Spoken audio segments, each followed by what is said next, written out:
Hello, hello, hello. Hello. We've made it. We've made it through the storm.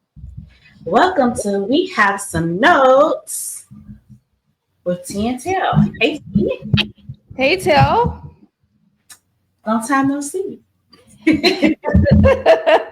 How are you?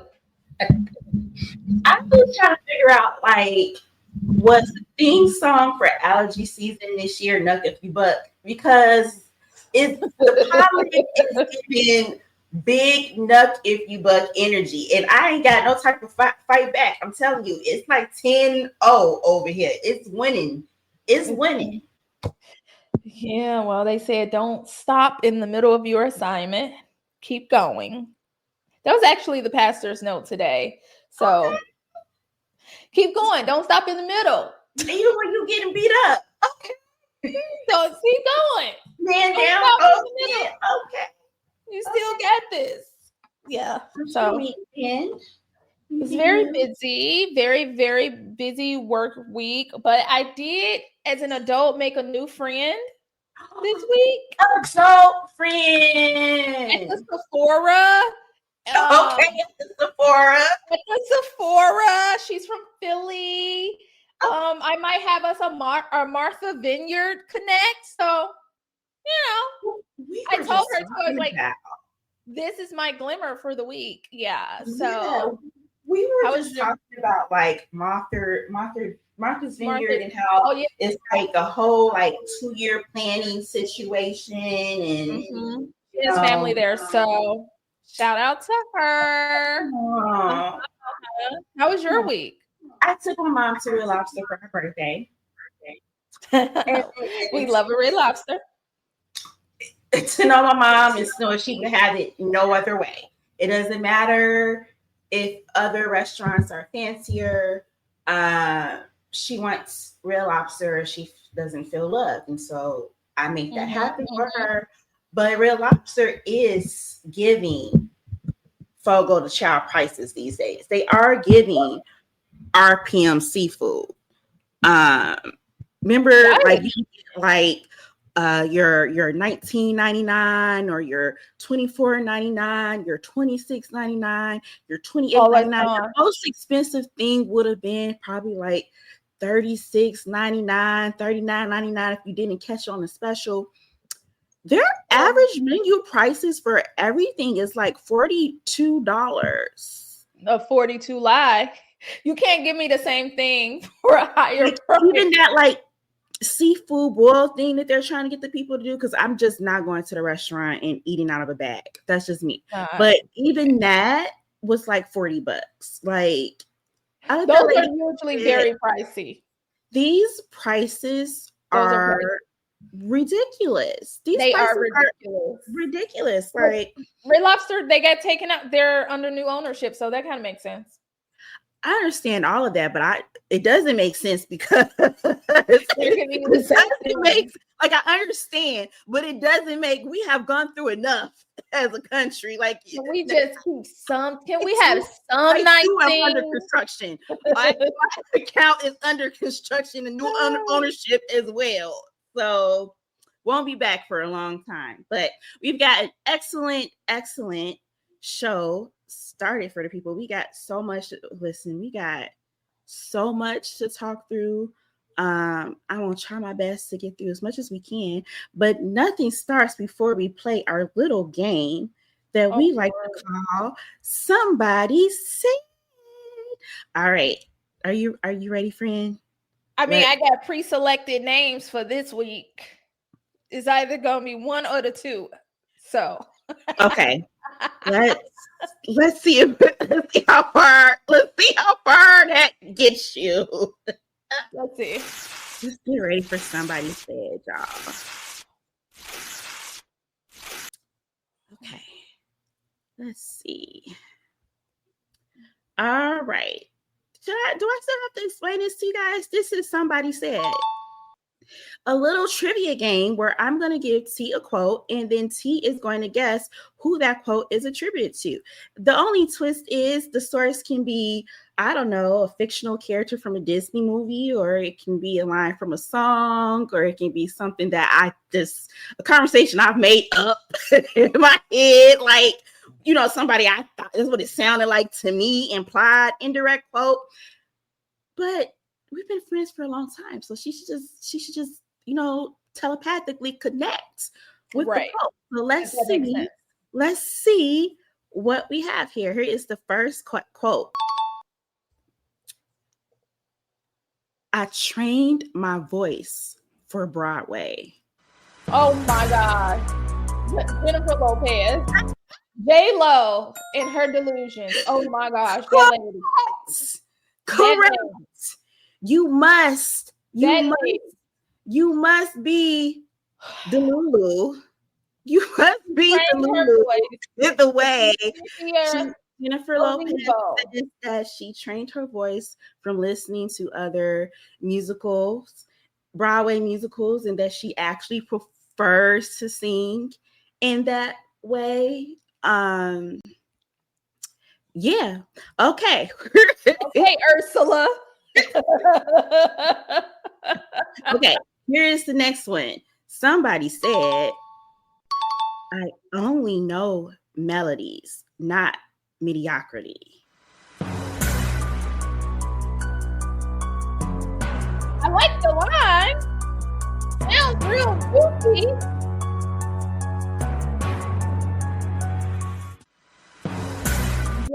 Okay. Do you have an answer? I'll go with Brandy.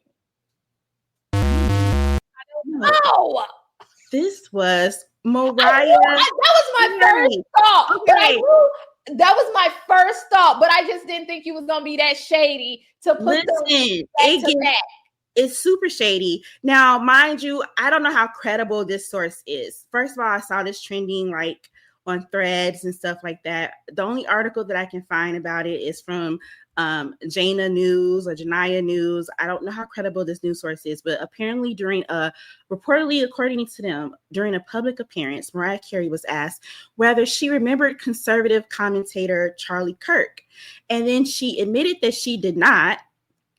Some critics jumped at her, suggesting that she should leave the U.S. for her ignorance. However, she replied in her trademark manner, "Darling, I remember melodies, not mediocrity." Which, whether she said that or not, a slay. Okay, all right, next one.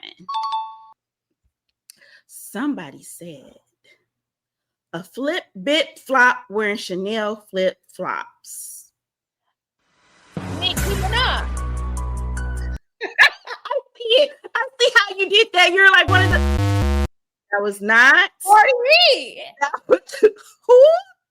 Cardi B. No. But I see where your head is at. No. Wrong answer. Santana. Yes, but you don't get points for going. I'm going to the. Okay. Whole cheat on the game.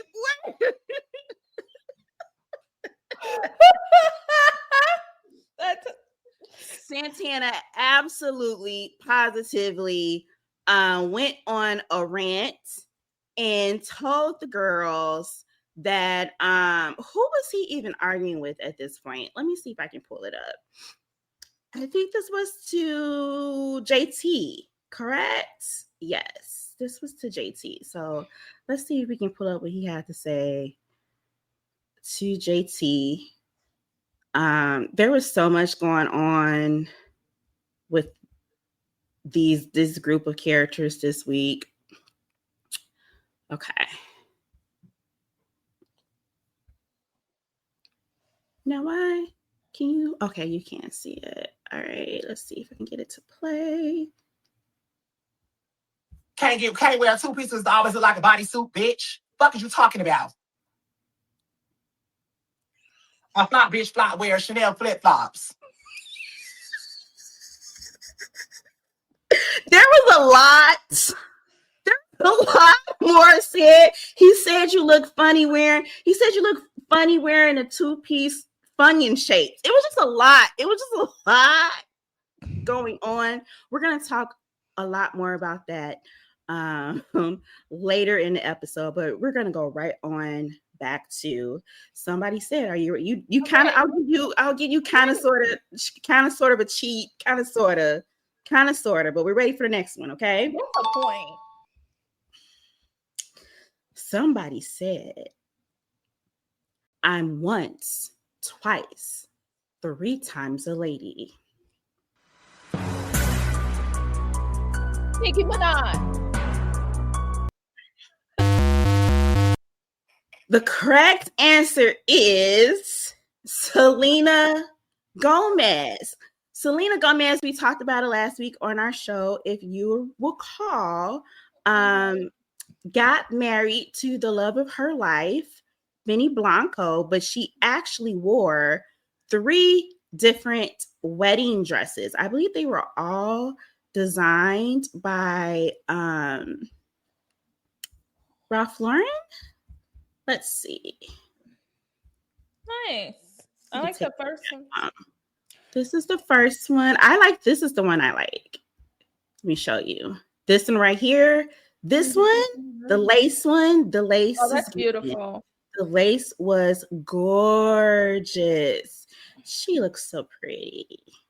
And I guess this was the third one. Very classic, very timeless. Congrats, Selena, on getting married to your boo. I know that's right. You better wear 3 different dresses. Okay. Are you ready for the next one, friend? Nicki Minaj is not gonna be the answer to all of these. You can't blame me for trying. I definitely understand there was so much logic that makes sense in that approach. All right. Somebody said, if there is a shutdown, the president should be blamed.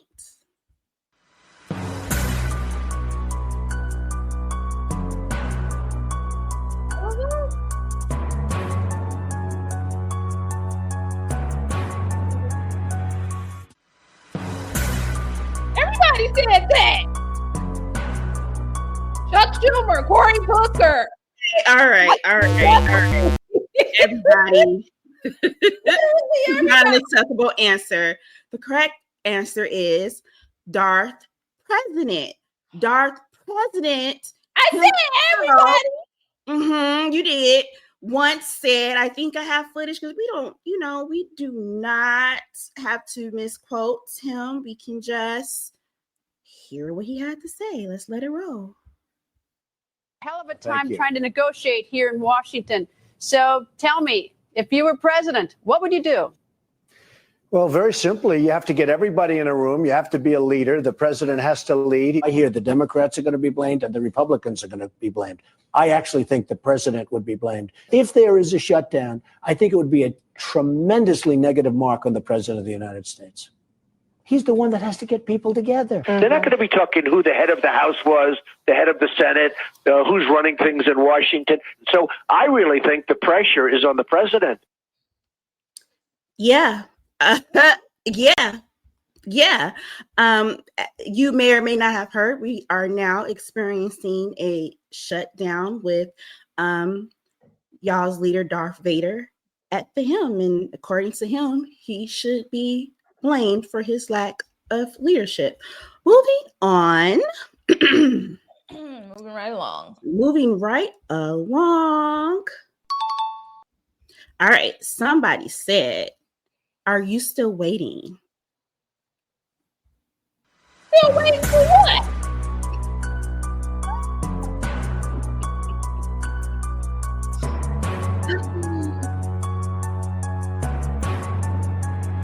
For reparations?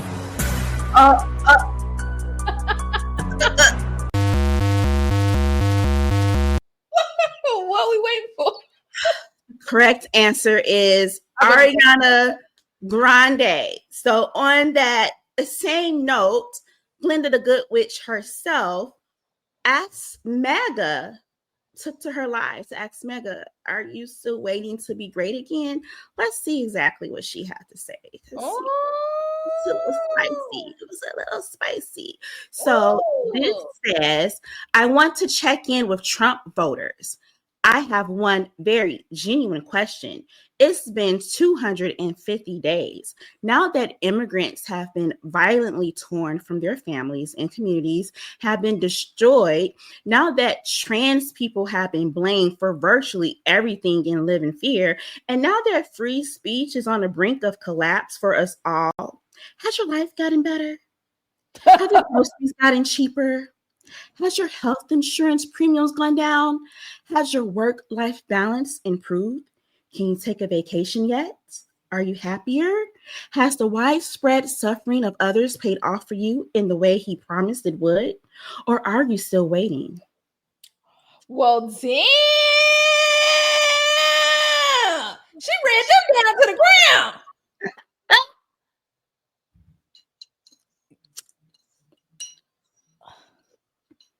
Okay. Yeah. That's my favorite story so far. Yeah. All right, let's see. I think I have another one. Okay, somebody said. I lied. That was it. You made it. You made it, friend. Finally out of Tails. Oh, you made it. You made it. I definitely was all the way like. I mean, Ariana has gone off. People are tired.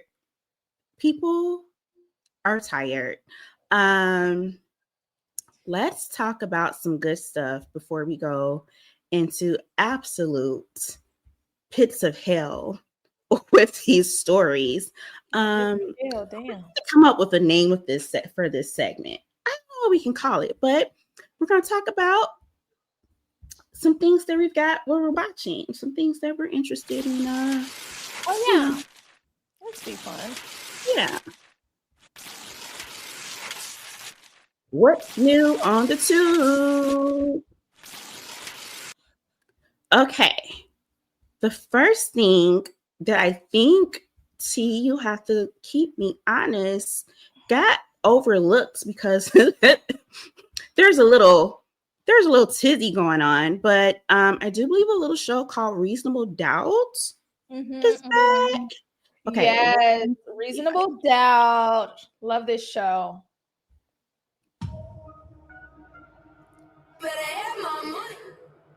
There she is. Oh, hi again. Yeah. All right, T, talk us through the show. What's going on? What are we getting into with Reasonable Doubt season 3? We are, oh my gosh, she looks stunning in that green dress. So we are looking at Emiati. I butcher her last name, Corinaldi. Nobody's name right. It's admirable that we keep trying, but that's what we're gonna be known for, is not getting people's names right. Oh my goodness. Corinaldi. But she hits up this show as a defense attorney, like a badass defense attorney, okay, who gets the craziest of cases, and she usually gets herself entangled in the cases. And so now they are back for a third season. So I'm really curious to see where they're going with this, because second season left us on, I don't know if you all watched, because the way we were left second season, I was like, oh, okay, so how are we gonna work this out? Because this getting strange. So I'm really excited to see how the writers write for this. I love this. I love this show. I love everything about this show. It gives me everything I need. It gives me chocolate people on screen. They're so gorgeous. And outfits, looks, everything for days, home. Mm-hmm. Oh, yes. And real estate also. LA real estate for days. So I love this show. I'm excited to see. Yes, it is on Hulu, guys. Okay. And so I'm hoping. So are we telling these people to renew their subscriptions? That they just canceled it. I know. I can't. Mine is tied into a package that I don't have anything to do with. So That's the story that we're sticking to. Okay. That's the Okay. That's the real story. Okay. I can't untangle it. So because I don't pay for it. It's free for me. So you have an entanglement with I'm in an entanglement. Okay. But yeah, I love this. This is what I watch in the fall. So I'm excited. What I love about this is I feel like we talk about glimmers a lot. Look at me playing with my hair. I feel like Morris Chestnut is one of my glimmers. I mean, and I get him on not one but two shows. See, I stopped watching Reasonable Doubt season 1. I didn't see any of season 2, and so I didn't understand what y'all meant when you were saying Morris Chestnut's on the show. I'm like, how? He's on Watson, but apparently he's got 2 shows on, and so it's just like because they knew I needed the glimmers in my life, and so I'm appreciative. I'm appreciative. Start off on this show too. What? Yes.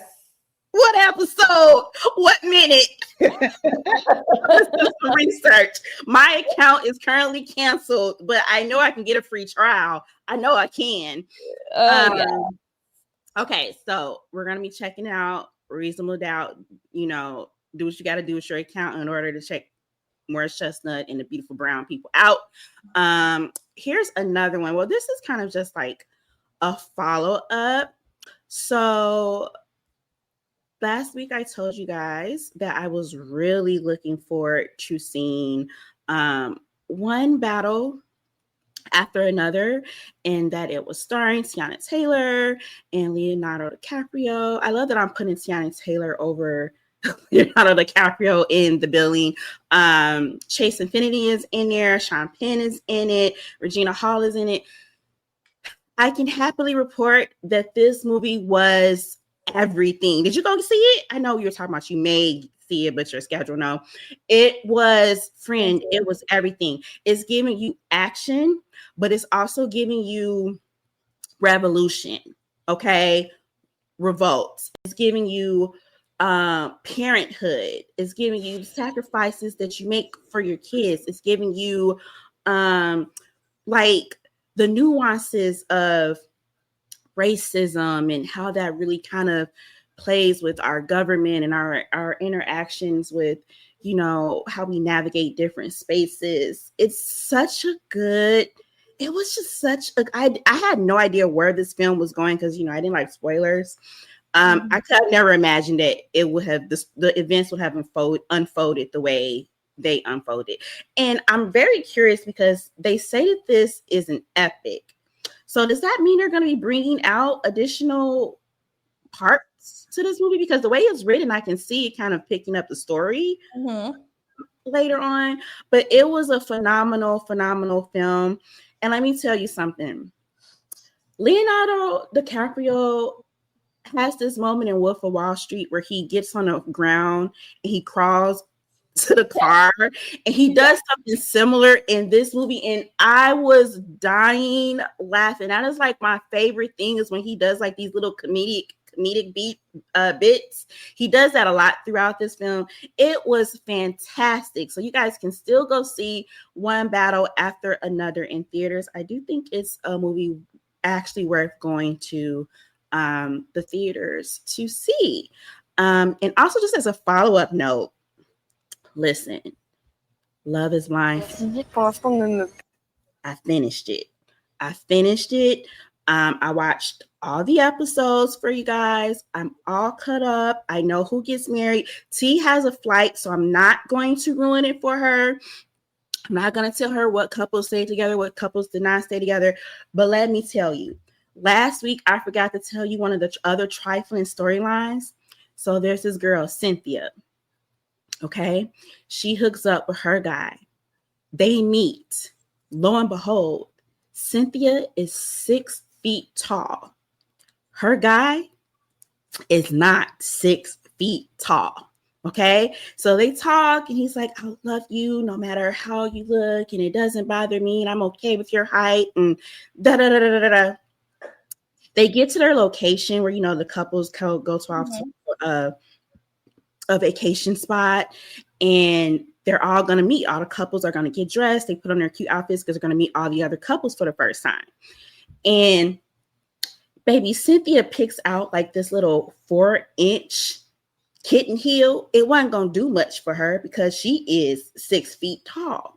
When I tell you this man had a conniption, when I tell you he had a conniption and tell her, you're not considering my feelings. It was just a test. I just thought you would pick the flip-flops.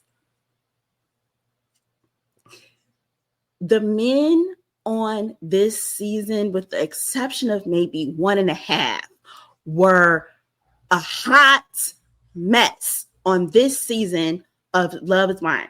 Please watch this on your flight, friend, because you're not too behind. The reunion does not come out until October 12th. So we get to see one last meeting. We get to see how they resolve things. Okay, I'll look into catching up. I'll see if I can catch up on the flight. It was better. I'm telling you, it was a lot better than all the other Love Is Blind seasons. I think it gave a little bit of je ne sais quoi, I guess, because they were in France. I don't know. And it's very diverse. It was more diverse than any of the US seasons that we've ever had. Super diverse cast. France is pretty diverse. So that's what we've been watching. Those are our guilty pleasures. Let's get into our next topic, guys. This when we go to hell. We're going to start. Like, we're going to slowly descend. We're going to slowly descend. I just so I could be There's no need to go straight there. Make some pit stops along grab the way. some ice water along the way. Okay. All right, listen. Kim Kardashian and her mom have sent a lawsuit over to Ray J. I know. All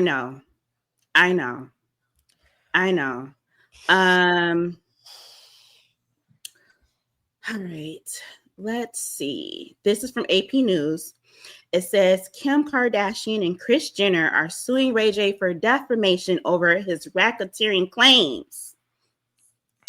Kim Kardashian and her mother are suing ex-boyfriend Ray J for saying that they are under federal investigation and on the verge of being indicted.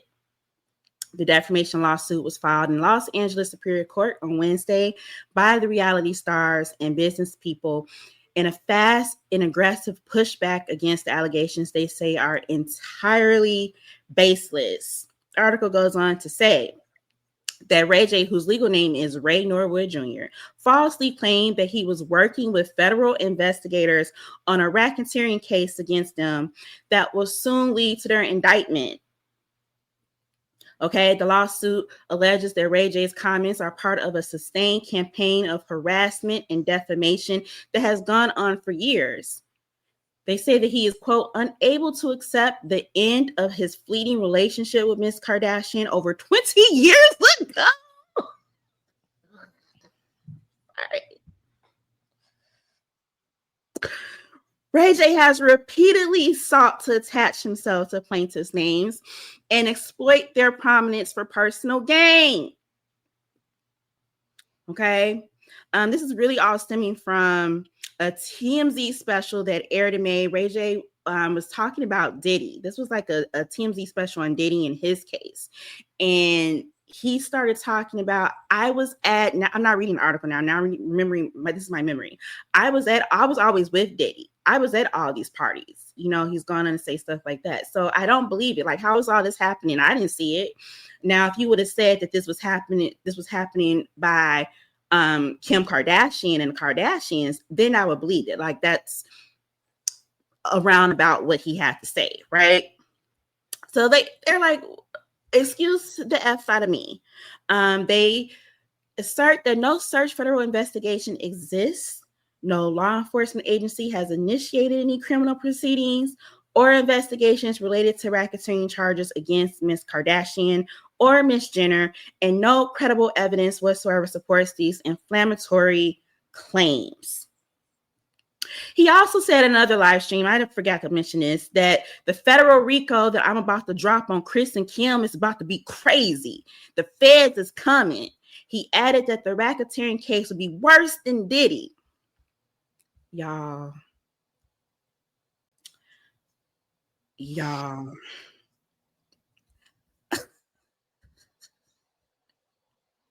I think I have some actual footage of him going off the handle. Let me look for it. But in the meantime, do you have any notes? Do you have any notes at all regarding this case?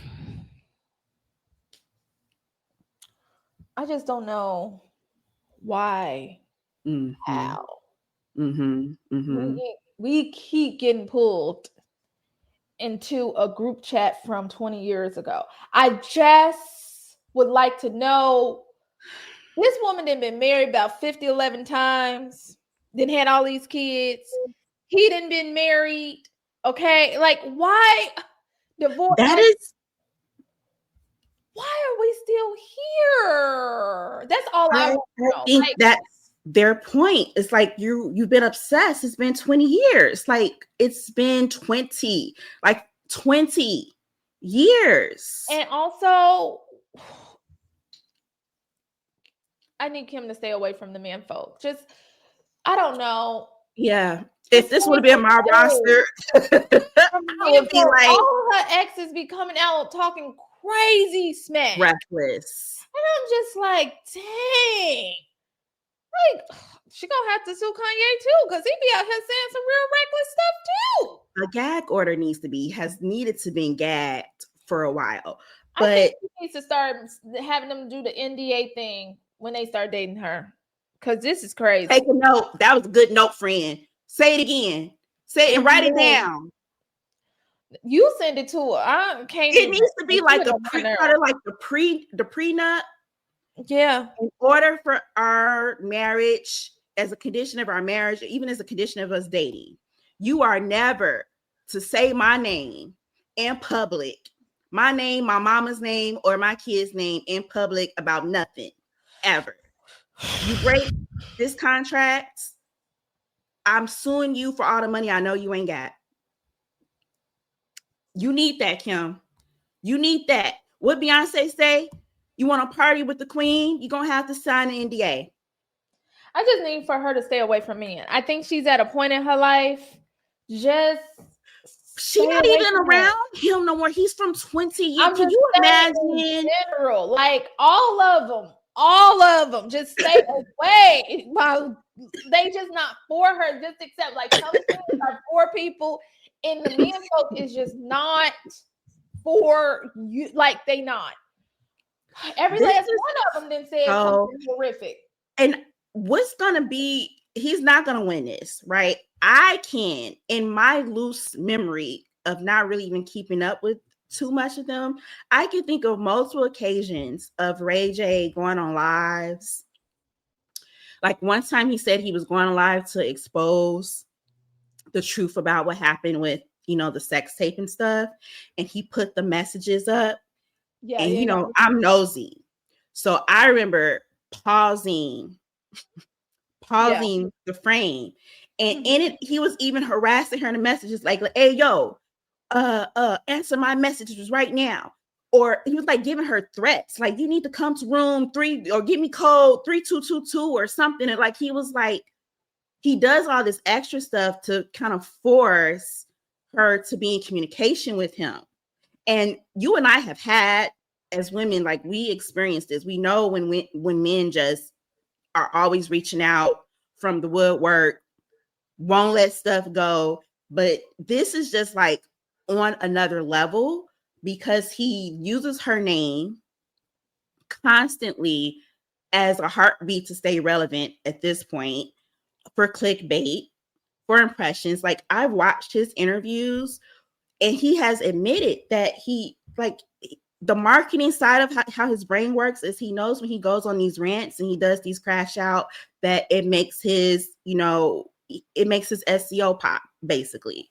And so between like Nick and Alandria right now, a Kim Kardashian, like a Taylor Swift, like it's just certain people whose names that you can just constantly use in combination with, and you're going to be searchable. Like you're going to raise your own status in the search engine. And so he's very calculated about what he's doing. Like make no mistake, like he knows what he's doing. That happened. They were done in like in the 2006, 2007, 2005, if it's been 20 years, right? So she still kept picking the same man. She still kept picking the same man. Controlling, trying to tell her what to do, how to do it, when to do it. Like, because she had that problem with Chris Humphries. Then she had that problem with Kanye. Okay? Like, she just kept picking the same person moving forward is all I'm saying. And it's been a while. Child, I don't even know. Why was there no cease and desist? Ray J has, there ain't gonna be no cease and desist. I'm about to sue you because you've gone too far. Saying, like in the first place. We don't know. They haven't told us that. Okay.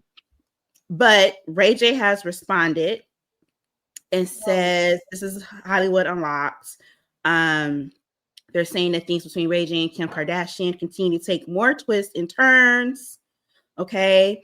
For years, all parties have been embroiled in a back and forth over who leaked the infamous sex tape of Ray and Kim. We honestly do not care. As Ray points the finger at Chris and Kim, they say it was him who sat with execs and inked the deal to make the money on the release. And then in 2021, Kim reignited the drama over the tape on her episode of Keeping Up with the Kardashians.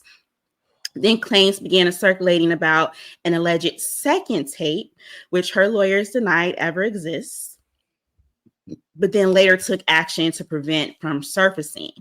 And then in 2022, Chris took a lie detector to clear her name, which it appeared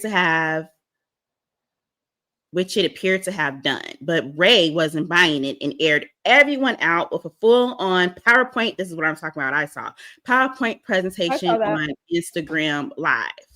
Okay. So now we're fast forwarding to this incident on September 26th when he was sitting down next to Krishan Rock and told her that he was bringing forward a federal RICO case that was going to be bigger than Diddy's. All right. He now says that he is insisting that he will not be silenced by the mother-daughter duo. See him right I cannot be silenced from in no which way and form, dog. These motherfuckers think they can silence us. Who trying to stop you? Can't they got a whole fucking world. These sleazy criminals. Hey, I'm not all right because like all I've been trying to do is be a good person, bro. And we just did some shit with Kai. It was so dope. And then I wanted to point out that this is Lamel, and it looks like the Zeus Network people. This is also Tia Kemp. This is everything he does is so calculated. So he and Tia and Lamel, they're all working on together on a new show for Zeus. And so isn't it like funny? Haha, we need promotion. We need to get our new show, trending. Let's talk about Kim Kardashian. Like it's so So here we go again with another video. How I defame you? You just paid me all this money. You didn't mention that, huh? Go back up. You didn't mention that. But you also didn't mention that you were supposed to tell Hulu to take that shit down, bro. These bitches already paid me $5 million, bro. And they trying to like make me a slave, bro. I can show you all the dirty shit they telling me. This ain't even no money. This ain't even no money, bro.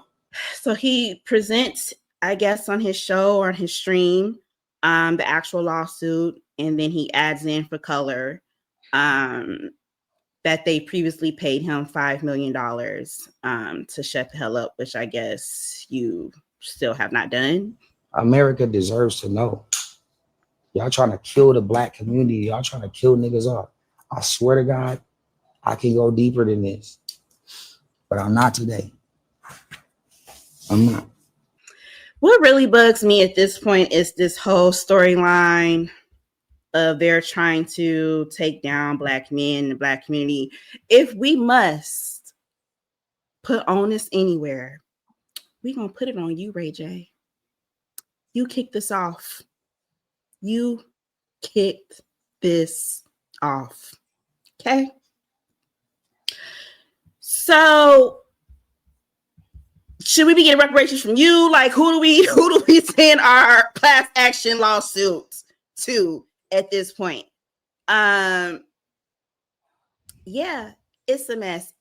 Poor Kim. She has the worst exes to ever have X in a world of exes, to have ever been X'd before.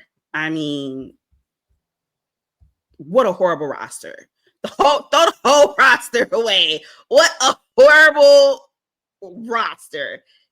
Please stay single for a while, Kim. You don't need, or be a lesbian, but don't come out with no more men for a long. You need another 40. What's Diddy's bid? You need about 4.5 years before you come out. I ain't got nothing for him, and I ain't got nothing for Kim either. Well, that was Kim and Ray J. On another note, we're just gonna keep, hey.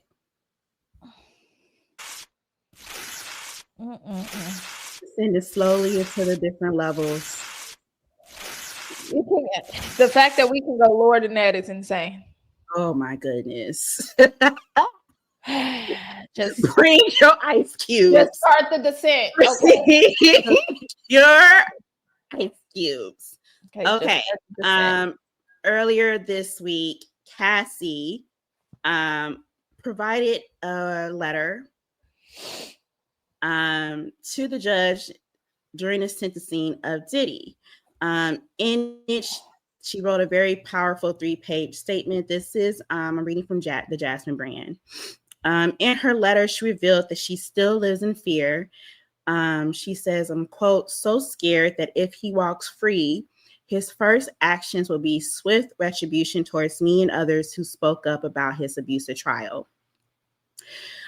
Speaking about their over decade-long relationship, he says that he groomed me into performing repeated sex acts with hired male sex workers during multi-day freak-offs, which occurred nearly weekly. These events were degrading and disgusting, leaving me with infections, illnesses, and days of physical and emotional exhaustion before he demanded it all again.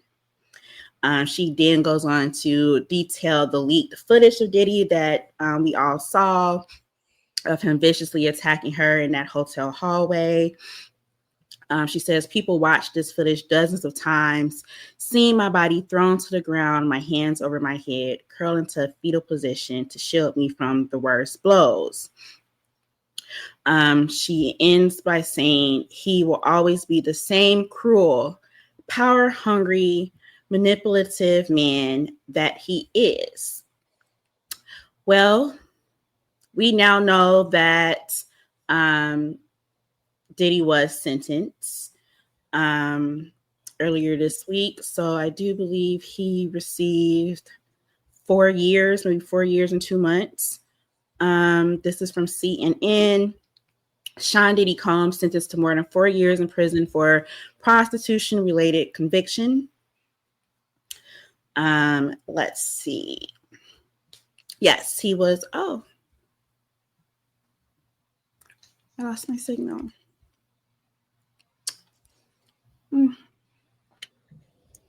Here we go. Okay. It says that he was sentenced to 4 years and 2 months in prison for his conviction on 2 counts of transportation to engage in prostitution, and he must also pay a $500,000 fine. He addressed the court. Hey, Bailey. He addressed the court earlier and begged the judge for mercy, calling his actions disgusting, shameful, and sick. Sean Combs apologized to the victims and all the victims of domestic violence. Of course, his defense attorney is not happy. Okay. He is arguing that the sentence was un-American and says that they will appeal. In a quote, Brian Steele told CNN that he believes that his client's sentence sends the wrong message. People get, God forbid, falsely accused of a crime. They go to trial. They have all the witnesses testify. Credibility is determined.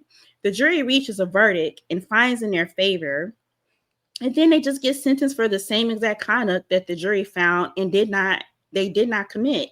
It seems un-American. Okay.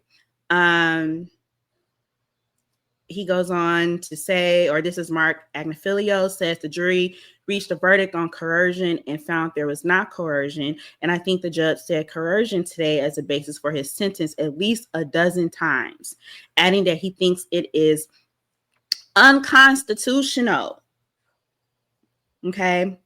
However, Judge Submarinian, y'all know I'm trying, delivered powerful remarks before his sentencing Sean Diddy Combs to 4 years in prison. Here's the key things that he addressed directly. Says he considered all of Combs' history. Judge Submarinian clarified that the sentence was for offenses of conviction, the Mann Act charges, and not the sex trafficking and racketeering charges that he was acquitted of. He also said that while the drugs may be behind the Combs' violent behavior, the court has to consider all of your history here. He also considered Combs' success and his devotion to his family, that he was a self-made artist and businessman. And then he rejected the defense's attempt to characterize the freak-offs and hotel nights as intimate, consensual experiences or just sex, drugs, and rock and roll. He also wants to give a substantial sentence to send a message that abuse of women is met with accountability, adding that the court is not assured that Combs would not commit these acts again, adding that he believes that Combs had irreparably harmed those two women. He thanked the witnesses and the victims for coming forward to tell the world what happened. So it took us all summer, right? But here we are. We've got a conviction, 4 years in prison. He's already been in there for about a year. Listen, I don't know nothing about, that's not my life, child. I don't know nothing about that over there, but I hear from the people who do know about prison life that he may get enrolled into some programs, rehab programs, that they may also consider his time served. He might even be home before Christmas or by Christmas. He won't be serving the full 4 years. But he already gets time served, doesn't he?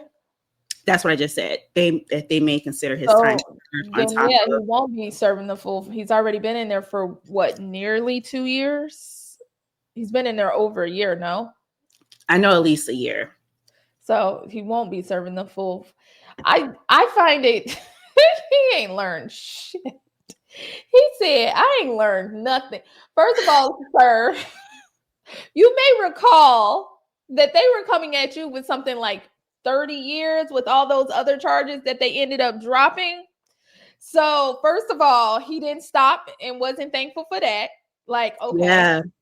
And then originally they were talking in the double digits for these charges. So the mere fact that you are under 5 years, why are we not grateful for that? Because as far as I'm concerned, with everything that they had on him, they just didn't put that case together right. Mm-hmm. They couldn't make it stick. But for all of the evidence and unsavory things that they brought out, he should be, I'd be in, imagine, and maybe the career criminals could, tell us a little something. If you were facing something like 20 plus years in prison and they dropped it down to 4, how is that not a win? Maybe I'd be doing my math. Like, you went to the store and they were like, this costs $700, but with all of the discounts in the promo, it's $200. How's that not a win? How's that not a win? That man will be out with this administration. That man will be out in a blink of an eye. In a blink of an eye. So annoying. Oh, so unserious. I really am. Back to Cassie's original statement, I do fear for the safety of, the retaliation of anybody that spoke out against him. I do think that's a lot of why we're hearing Ray J talk so much. Yeah. And I think it'll be very interesting how the general public receives him. Will he be canceled? Will we be paying him dust? Will he not be allowed to thrive anymore? Will he not be able to pushing culture forward on our behalf in his name? Or, will he just come back and it'll be business as usual and he'll be celebrating and accepted and he'll just still be pushing out new alcohol drinks, new clothing brands, new music, new media channels, and he's gonna rebrand. He's gonna come out. He's gonna rebrand. He's gonna be found Allah or Jesus. Okay, I'm just telling you what I know. That's what's gonna happen. And then he's gonna come out. He's gonna package it somehow, and he's gonna sell it to the people. Okay, and the people gonna be like, I knew I had your back, and I knew like you was a good person. That's what's gonna happen. So he's gonna have like his little cultish. I'm just telling you. I'm just giving you so you can be prepared. Won't be. Well, not surprised when it happens. Yeah, okay. And then Cassie, the notes I have for Cassie is take your family, pick another location to live, another country. Okay, you can keep your name, but also keep an alias. So whatever you're getting your new house, apartments, put it in someone else's name, put it under other things with your money, higher security, family. Okay, the cameras in the houses on the they gotta be top notch. You get what I'm saying? Like there's still ways to live a full life. And look, most of us trying to lead a country anyway. Lead a country right now. Lead a country. He has so much power and influence. He just definitely strikes me as one of those stage 22 clingers that will follow her. This is why she has to be smart about it, and she has to contact those who are former, not of this administration, child, those who are former lifetime like FBI that. And this is what they do. They consult on these sorts of things on how to kind of like hide in plain sight. Like you're still living your life. You're still you, but it's so hard to find you. They just got to figure out a new way to sort of live, if that makes sense. Prayers up for Cassie and her family. They definitely, good news is, and this is why, civil cases are important. Say what you want, say anything about like the gold dinghy, whatever. But now she has a little bit of means to, and a little bit of time, not a lot of time. She has a little bit of time to use that money, hire a team, security, protection, all the things that T just mentioned, and come up with a plan to make her and her family feel safe, no matter what that is. Because without that compensation, she would have no chance. In prayers for everyone who also may feel that they will get retaliated against. Yeah. With him coming out. All right. Let's move on. You know what? This one isn't too bad. I mean, whenever racist Karens get the crying, it's like an angel gets some tears. An angel gets the wings.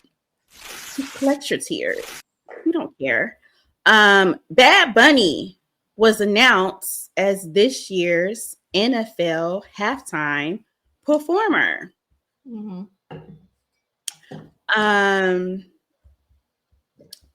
Hey, I don't see the problem. But Karen does. So it was announced that he will headline the 2026 Super Bowl halftime show. He will bring his Aladdin trap and reggaeton swagger to the NFL's biggest stage next year as the star of 2026 Apple Music Super Bowl halftime show. He celebrated the milestone by saying, "This is for my people, my culture, and our history." Okay. The Puerto Rican superstar selection comes amid another career-defining run. He's fresh off a historic Puerto Rico residency. Puerto Rico, by the way, you guys, is part of the United States. This month that drew more than 500,000 fans and is leading all the nominees at the Latin Grammys in November. He's become one of the world's most streamed artists with albums such as, hold on now, Un Verano Sin Ti, an all Spanish language LP. Listen, I have taken Spanish classes since 3rd grade through college. I am ashamed. I am embarrassed. I am ashamed. I am embarrassed. Okay. What I'm feeling goes beyond myself, Bad Bunny said, is for those who came before me and ran countless yards so I can come in and score a touchdown. This is for my people, my culture, and our history. Vaidela tu abuela, that's for his grandma. Que Ramos, El Halftime Show, the Super Bowl. So I'm gonna be there. In a short video posted by the NFL, the 31-year-old artist is sporting a pava, a Puerto Rican straw hat, which is a nod to his Puerto Rican mid-century farmers. Puerto Rico, you guys, by the way, is a part of the U.S. I'm going to be purposely redundant because it has dawned upon me that some people do not know that. It comes at the heel of his, are they just rewriting the same sentence over again? Okay, this is what it is. Roc Nation founder Jay-Z said in a statement that what Bad Bunny has done and continues to do for Puerto Rico is truly inspiring. We are honored to have him on the world's biggest stage. Okay. Roc Nation and Emmy-winning producer Jesse Collins will serve as co-executive producers of the halftime show, and Hamish Hamilton will serve as director. This is going to be, I don't know this man music. Okay. I don't know it. But I know this is going to be fun. This is about to be fun. Here are some responses that I found online. Money, and why is he going to perform in Spanish, baby? Who is we? Who is? Debi tira más fotos de cuando te tuve. Debi darte más besos y abrazo las veces que pude. Ojalá que los míos nunca se muden. Y si me embaracho, pues que me ayuden. Who is we? Exactly. So I'm going to get my playlist together, okay? I don't know none of this man's songs. Y'all tell me in the comments which songs you think he's going to perform at the halftime so that I have proper time to spend with my old high school and college Espanol. Okay, I should know all of it by now. I've taken it since 3rd grade. Here's another video of someone who translated one of his songs for me. Okay, so she says that he says, my day was going beautifully, but it was ruined by a mass shooting at the hands of a white man and an asshole president who doesn't do shit. Black Lives Matter, RP Kobe. 2020 and racism is worse than COVID. Yeah, I'm for it. I'm for it. I'm so excited. And the Karen's being mad just makes this even more. I can't wait till February. I can't wait. You mean to tell me during Black History Month, we get to hear this Puerto Rican man go all the way off and he's not going to sing a lick of English? I enjoy it. Yes. And what do you think about the announcement of Bad Bunny being the halftime performer and the people being very upset? This country, it's so interesting. Because he's already quite political in his music as it is. Okay, because I hope he also gets at seeing some of the songs where he gets at the exploitation of Puerto Rico, to your earlier point of having to remind people that Puerto Rico is very much so a part of the U.S. And so I hope that makes that stage, okay? Because I have visited Puerto Rico and I can say, yes, it is very true, okay? The exploitation of PR is very real. I can go in on that all day, but I'm really happy for this. This is what we need in this moment.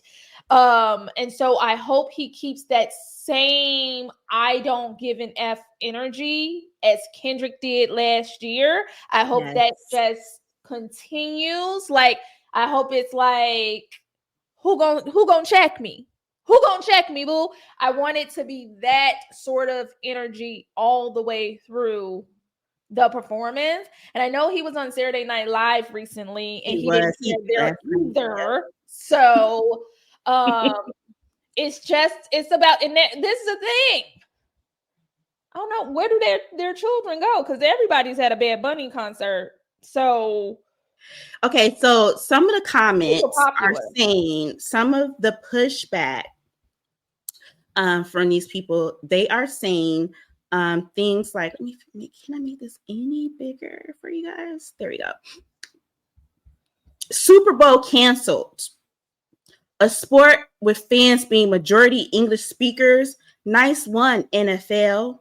So we're gonna have to have a translator out the whole time. It's not okay for kids to watch. I will not be watching a Super Bowl this year. You know, they're just crashing out. They've been crashing out, child. Listen, who was it? Was it Tommy Lauren? She had a guest who had to remind her that Puerto Rico was also in the US because she tried to do that whole rhetoric about it not being for American. And guess what? We've had plenty of non-American performers perform at the NFL halftime show, and nobody had boo-hoo to say. The problem is y'all are racist, and we're going to get into that. We're going to get into that by the end of the show. The problem is y'all are racist. That's it. That's all.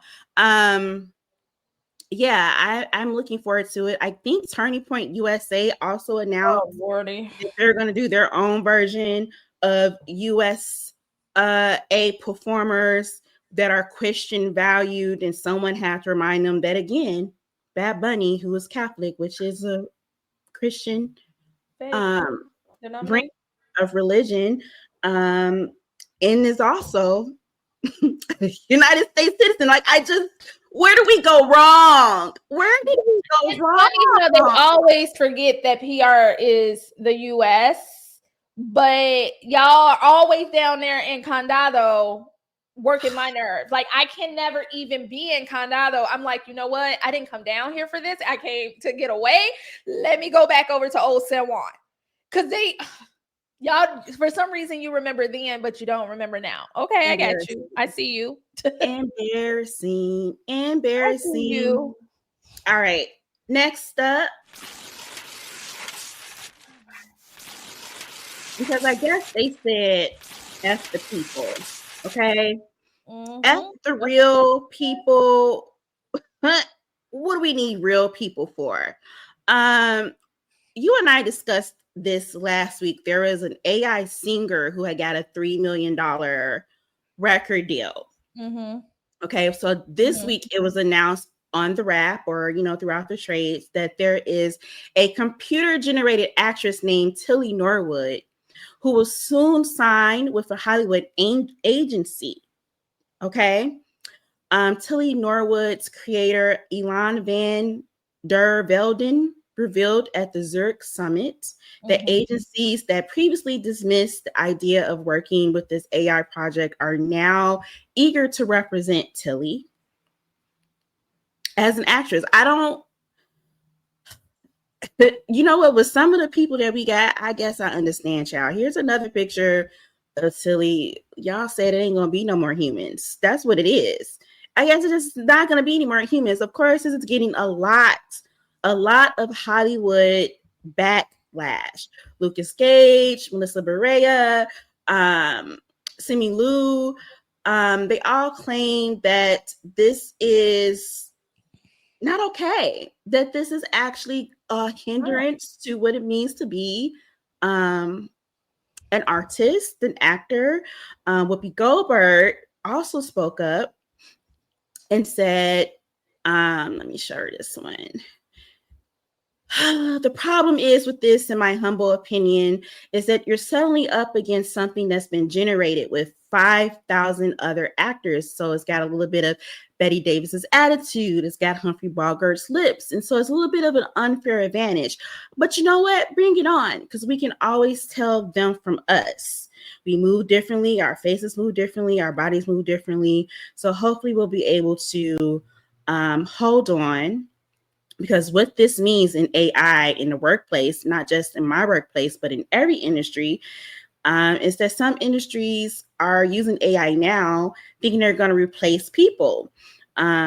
She goes on to say, people talk about people are so lonely, they don't have a connection. If you stick with AI, you won't have any connection to anything but your phone. It's so far past that, Ms. Goldberg. Like, it's so far past that.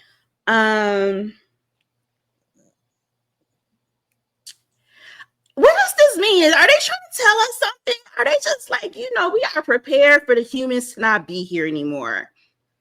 We are preparing for the humans. No, they're just trying. Their pockets are lined. Every time they have to give up something for the humans, like, giving out health care to actors. Oh my. Break times and whatnot. So, the schedule runs longer. Oh no.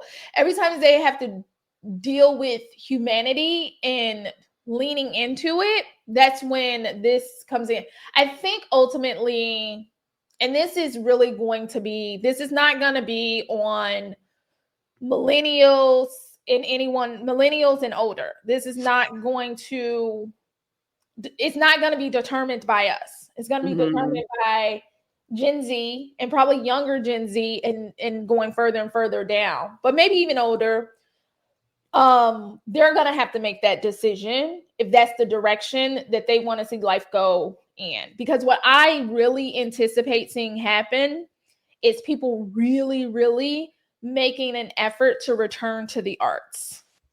So then you're going to have more like theater. It's going to be more theater. People are going to get into it more. People will go to their local theater more, like because it's not just the big theater. You don't have to just go to Broadway to see a really amazing play. I think that's going to be true for music. Yeah. Because for example, after COVID, I've been to so many live shows post-COVID. Like, it's like one of my favorite things to do. And I think that will be true in this regard, because you got to remember. And then this is where actors, it's time for their teams to pivot. Not pivot into AI. They need to pivot into engagement with humans. The way that fans, for example, feel about, say, a Zendaya. They see Zendaya, they are just like, oh my gosh. They see Tom Holland, it's like, oh my goodness. They just can't get enough. They need to figure out how to have, and we used to have it. We used to have that thing, how to really engage with your audience in a real way where AI could never become a thing. Make yourself so a lot of you don't know. Did I tell them to you? So I am a filmmaker and I am an actress. I'm on my 112th audition with Dick Wolf, period. I don't know what y'all want from me on Chicago Med Fire PD. But it's just so disheartening from that space to see something like even that. Is the competition is already so vast that you taking in now this artificial element, and you're just really, to T's point, you really do, but it just takes so much out of you. You're already making so many other sacrifices as an artist. You already live, if you live in the US, you already are on paycheck to paycheck or paycheck to every other paycheck. You are drained, right? So it takes something from you creatively. But I believe you have a very great note there in that just make yourself irreplaceable. I also think, just from a legal standpoint, I think that maybe we should be talking to our lawyers and seeing if there's a way. So if you have like a podcast, like I have this podcast, or, I create short movies or short films, or I write scripts. Like, just see if there's a way that you can protect your likeness, no matter if you're a big Zendaya star or you're just still auditioning the way I am, in a way that if they ever run you through that AI program, at least you can say, hey, you have infringed upon my likeness and my IP, and you can't do that. Because I do think the way this is going is that they're going to just try to, and they tried to do this is why they kind of striked previously. Actors were striking is because they want to use your likeness a lot of times now for stuff in perpetuity. And they want to put you through the AI simulation so that they can use you in the background instead of hiring background actors and dubbing you and all this other stuff. So just kind of, they have to probably make a more expansive trademark law and copyright law. And then I think artists need to be more business savvy when it comes to whatever your lawyer says, do step 1 through 4, and that can secure you protecting your likeness, and your IP, protecting your image. Yeah. That's what we need to be kind of being on the brink of. SAG did put out a statement. Let me see if I can share it. So SAG put out a statement and says that SAG-AFTRA believes creativity is and should remain human-centered. The union is opposed to replacement of human performance by synthetics. To be clear, Tilly Norwood is not an actor. It is a character generated by a computer program that was trained on the work of countless professional performers without permission or compensation. It has no life experience to draw from, no emotion, and from what we've seen, audiences aren't interested in watching these computer-generated content untethered from the human experience. It doesn't solve any problem. It creates the problem of using stolen performances to put actors out of work, jeopardizing performer livelihoods, and devaluing human artistry. Additionally, signatory producers should be aware that they may not use synthetic performers without complying with our contractual obligations, which require notice and bargaining whenever a synthetic performer is going to be used. So we have a little bit of consequence, you know what I mean? There's something there with having the union there. I think that when we get a different administration in, provided that we ever get another type of administration in, this is something that can be strengthened. Like that legal protection against AI with another administration is something that people can bring forth as a serious issue that needs more policy and protection around. Mm-hmm. All right, you guys, I'm about to get into... Oh, Lordy. I'm gonna start us off easy, whatever that means. Okay. But World War III has begun and it's on every end. All right. So we're gonna start with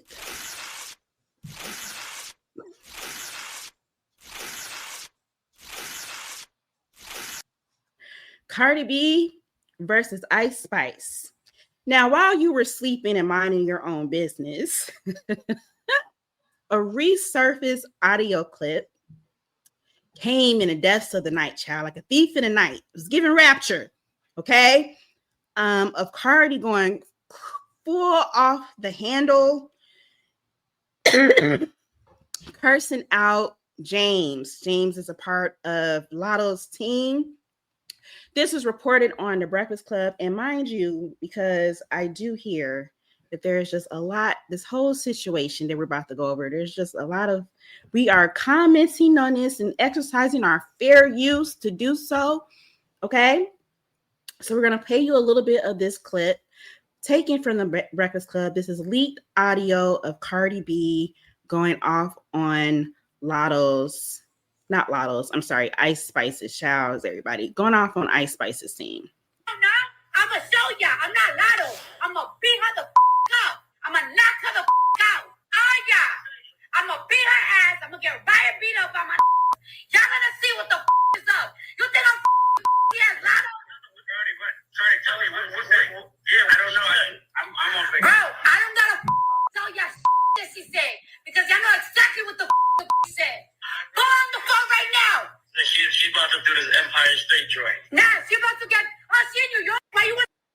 Okay, so she yelling at the top of her lungs. My first thought was, Cardi, why are you getting so upset? You know, you're pregnant. I then found out throughout the Breakfast Club that this was actually something they leaked from last year. This wasn't even recent. So this phone conversation was recorded and released this year. And I guess what we're learning is that there is some fallout between Cardi B's team, Ice Spice talking spicy behind Cardi B's back, Cardi B hearing about it, Cardi B saying that she was about to run up and put the pause on Ice Spice, get her men to jump her team, and whatever else. The rant was very long. The rant had a lot of N-words. There was a lot of N-words being thrown by Cardi. I kept leaning in, like, you know,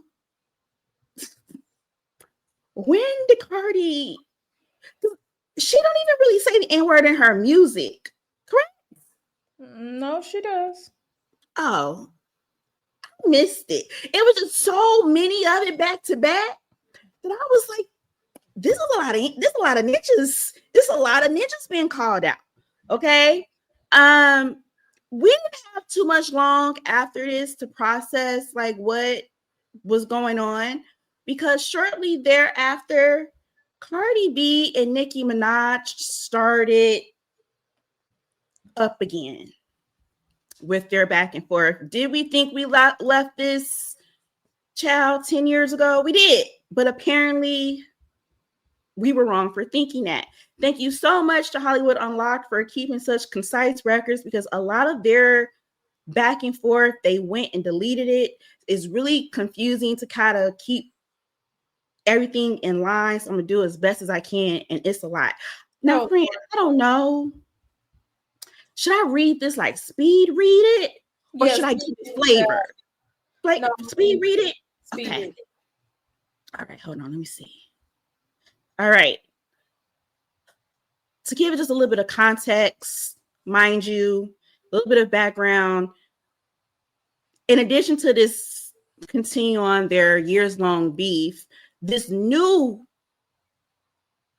situation comes because Cardi got on one of those what do you call those spaces, Twitter spaces, and just was telling the people on the spaces, you know, why do you guys keep talking about my album is going to flop? Like, you think I'm not going to move numbers when I drop my album? I'm going to outsell. Like, I'm going to outsell. She didn't say who she was going to outsell. It can be inferred, it can be applied, but she got beef with a lot of girls, so you could be wrong, right?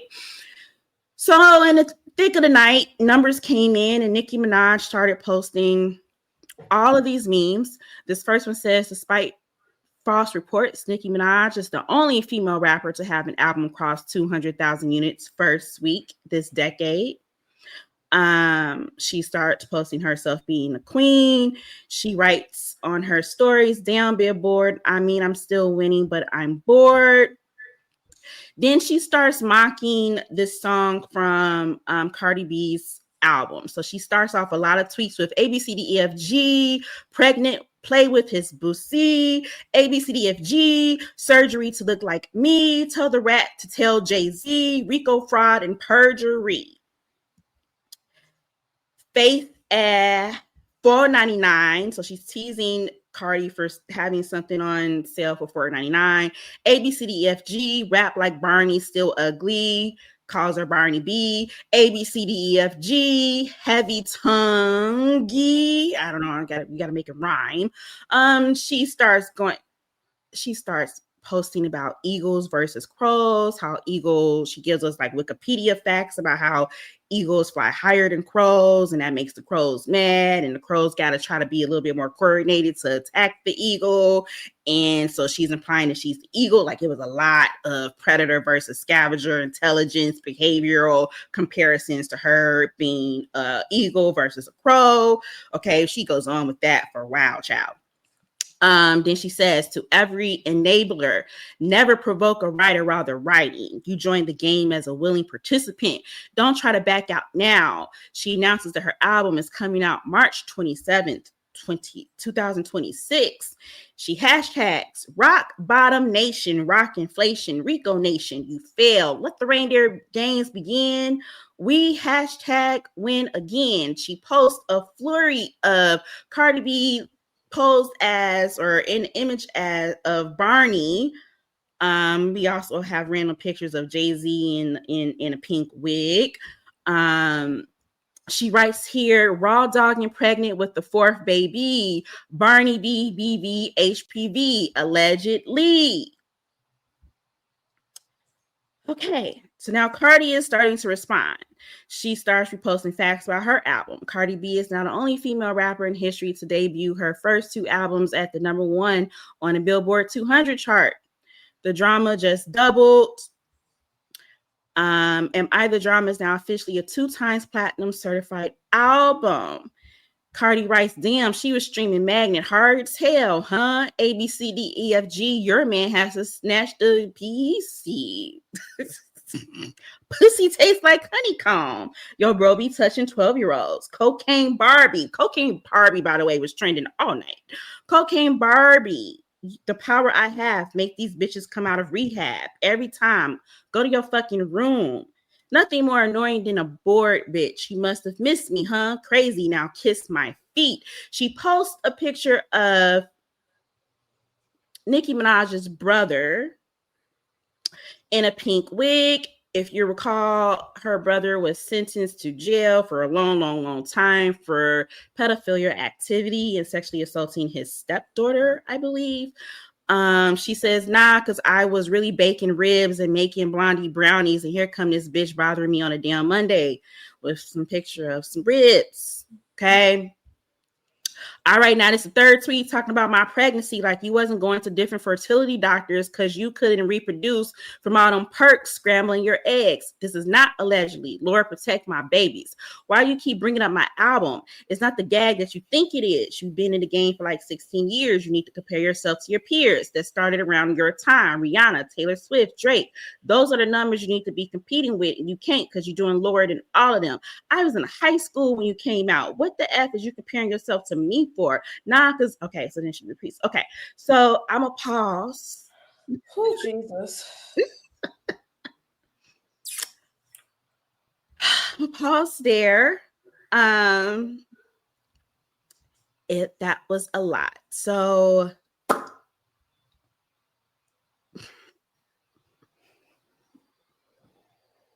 we got a lot more of these to go through, by the way. So many more. So many more. How many more? We ain't even got to the. Should I just continue, or you? I just want to make sure you have. I want to, break respectfully for notes. If you have any questions, I feel as though, when the teenagers come to you with their high school drama and you trying to put it all together. Yeah. And you going, and you be wanting to be like, girl, that's where I'm at. Yeah. Okay. All right. So Cardi B's sister gets activated. Cardi B's sister, Hennessy Carolina, is now on the sidelines arguing with JT. JT, mind you, is inserting herself to fight on behalf of Nicki, and Hennessy, of course, is fighting on behalf of Cardi B. So Hennessy says, gremlin looking B dying for attention. That's why I curved your boyfriend 7 to 8 times. You know it. LMFAO.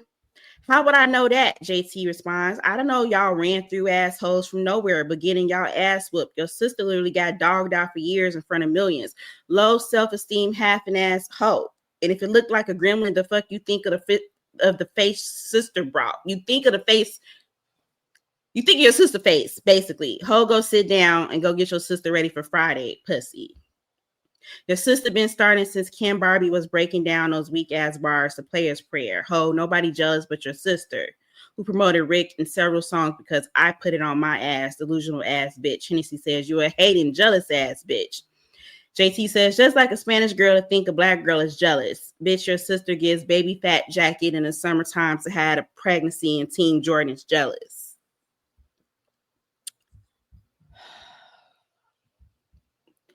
All right, we're going to pick back up.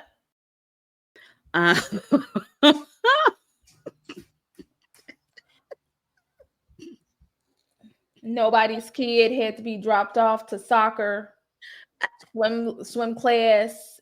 Nobody had to be picked up. Nobody had to be fed. And everybody in here like somebody's mom, with the exception of coincidentally, and we'll get to that. I do believe that while this was happening, it was one of their child's birthdays.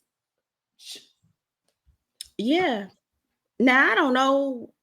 I believe it was maybe Nicki's child's birthday. No. I'm not playing. I'm not making it up.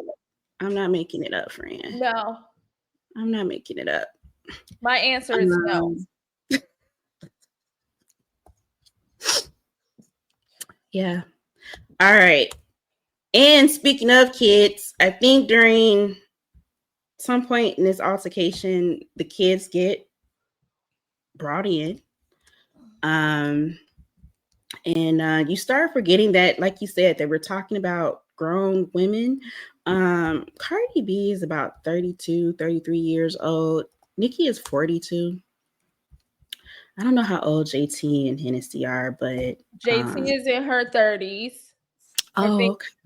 Hennessy is younger than Cardi B, so she's likely somewhere between 25 and 30 something.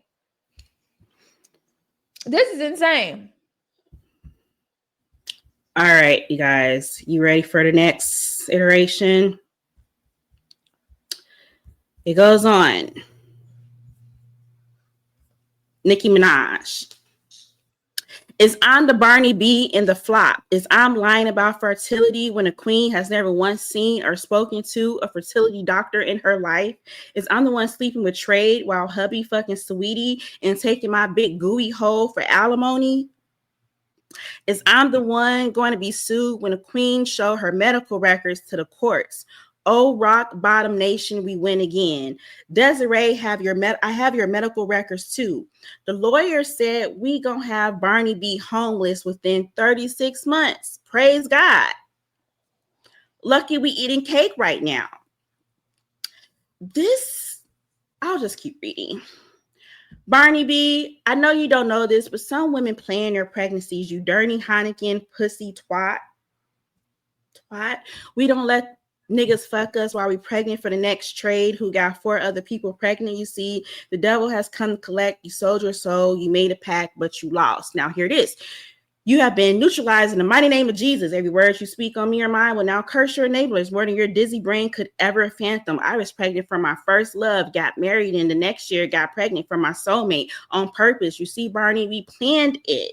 Your medical records in the strip club to now look embarrassing. Your father, well, anyway, you about to shrivel up and die inside, Nicki says. You call black women monkeys and roaches. Now, one day people will call your daughters monkeys and roaches. Anyway, I used the double protection in every relationship until I was ready.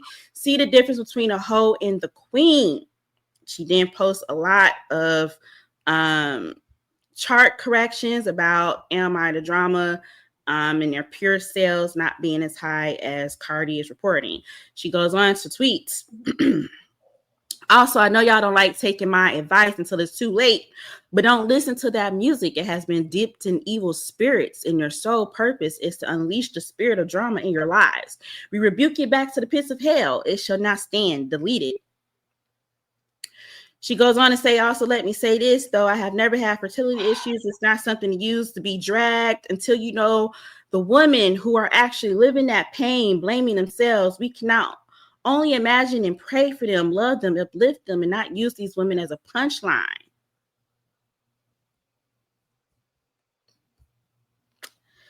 Barney B, tell them how you've been getting seizures from the knot. Oh, bitch, tomorrow. She shares another picture of Barney in a Cardi B wig. She says she starts reposting pictures of Cardi with the knot from that night from way back when. And then she goes in and says, Barney B and Culture Vulture. So this is where I'm going to pause because this is where I got I got confusion because I was like, I know Cardi's daughter name is Culture and that's how it's spelled.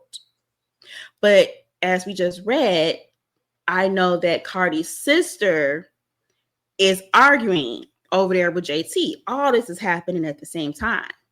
So I instinctively thought when she said Culture Vulture, she was taking a dig at Hennessy. I was incorrect. Okay. She is in fact talking about Cardi B's daughter. Look up how old Culture is while I continue reading this. She says, Cardi B responds, wait, bring that ass here. You talking about my father? My father never been to jail a day in his life. Go get a detective and tell them to run them records. Don't put them dirty ass allegations from your bloodline on mine. Your daddy was a crackhead and your brother was raping his stepchild. You got medical records on me? Post them, bitch. You gonna leave me the F alone today.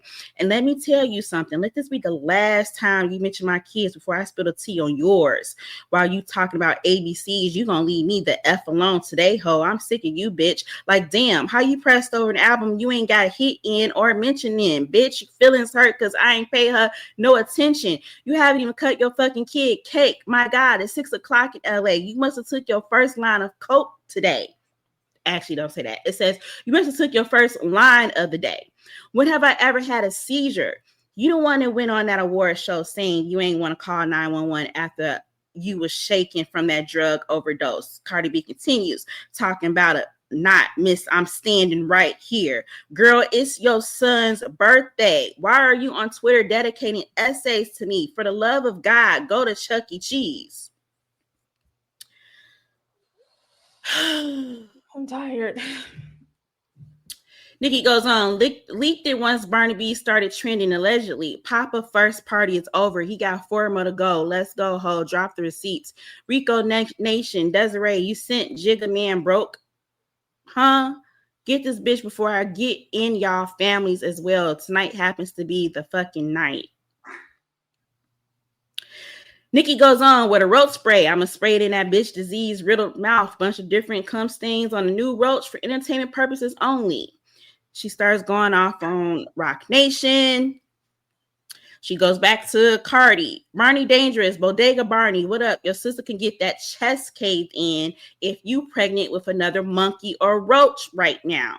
I'm just saying for entertainment purposes. Culture, you a roach and a monkey. Like your sister. I do believe the sister that Nicki is referring to, the baby gotta be 9 months, 10 months, 11 months. I don't know.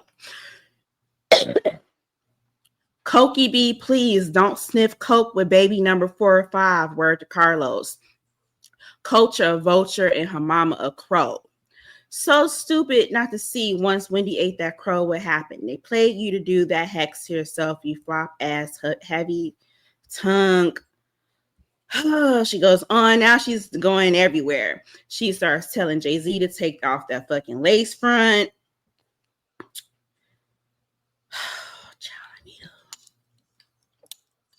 I know their fingers was hurting. Girl, I'm over here losing brain cells. Their fingers was hurting. Cardi responds, bitch, you've been having cum stains in your mouth since you was a minor because your daddy used to molest you, bitch. Tell the world why. That's why you wake up so fucking miserable, because you hurt and full of trauma and trying to apply it to everybody else. And why the fuck you keep bringing up Rock Nation? I'm not even signing them. You delusional, paranoid, coke sniffing bitch. Drop the addy right now. Ain't gonna do no tagging the feds and the police like you did 3 months ago, you pussy ass bitch. Shut the fuck up. Papa Bear, I'm so sorry you can't speak and banging spoons because your mama couldn't put the drugs down. I'm sorry your mom not paying attention to you on your own birthday because she's such an obsessed and dark spirit hating hoe. I'm so sorry. Trying to call me out to fight because I'm pregnant as fuck. You never have that energy when I see you in person. I seen you at 2 Met Galas and you never have that energy. But where the fuck you at?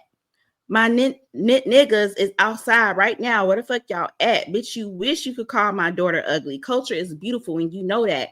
Your hate is so deep and dark and nasty because your son is nonverbal because you fucked him up with them drugs. So you jealous of everybody's kids and their happiness. Bitch, Where the fuck you at? Stop talking. I just love how Jay-Z getting all these strays. Like, Jay-Z getting a bunch of strays. Barney B had that whole label fly out to Cali to beg me to do a joint touring album with her. I don't want to have to drop that recorded call. Jay-Z in another pink Friday wig. Nicki says she's so stupid. Find me, bitch. Remember you called the cops on us last time. Make them tell us you had to leave New York because your man was afraid for y'all lives. Nah, ho, drop the receipts, Barney B. You'll be eating out of garbage cans of the Bronx in the name of Jesus. Then she says, fuck the vulture birthday. Cardi replies, you lying, funky feet, bitch. That combination is always funny to me. You lying, funky feet, bitch. Nobody called the cops on you, you dumbass bum. Your dumbass bum-ass man went online talking shit and doing threats while he was on probation, dummy. You was talking tough. Now you talking about find us, drop the addy, you fake tough pussy bitch. You said, mind you, Cardi is very pregnant. Cardi got to be 7+ months pregnant, right? The stress, the cortisol. You said, fuck vulture. What, bitch? Fuck that slow ass son that came out your pussy. You was wishing so much negativity on me when I was pregnant. And look at your karma. Look at what your rotten pussy produced. Now your whole 5-year-old tippy-toeing around the house and can't spell his name. I'm a break because I need a break. I need a break. Break.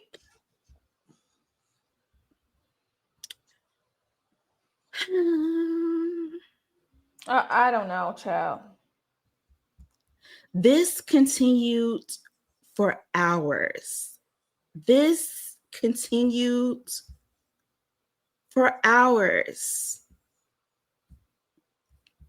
I cannot believe that they got them babies in this mess. I cannot believe it. The whole thing was littered with misogyny, using the centering of men against each other. The whole thing, like it was. Oh my gosh. I don't know. They're in the gutter because I can't. That's the gutter. I don't even know. I don't have any. That just made my head hurt. Yeah. I don't have anything for that. I seriously have lost brain cells. I'm looking for my brain cells to hold hands.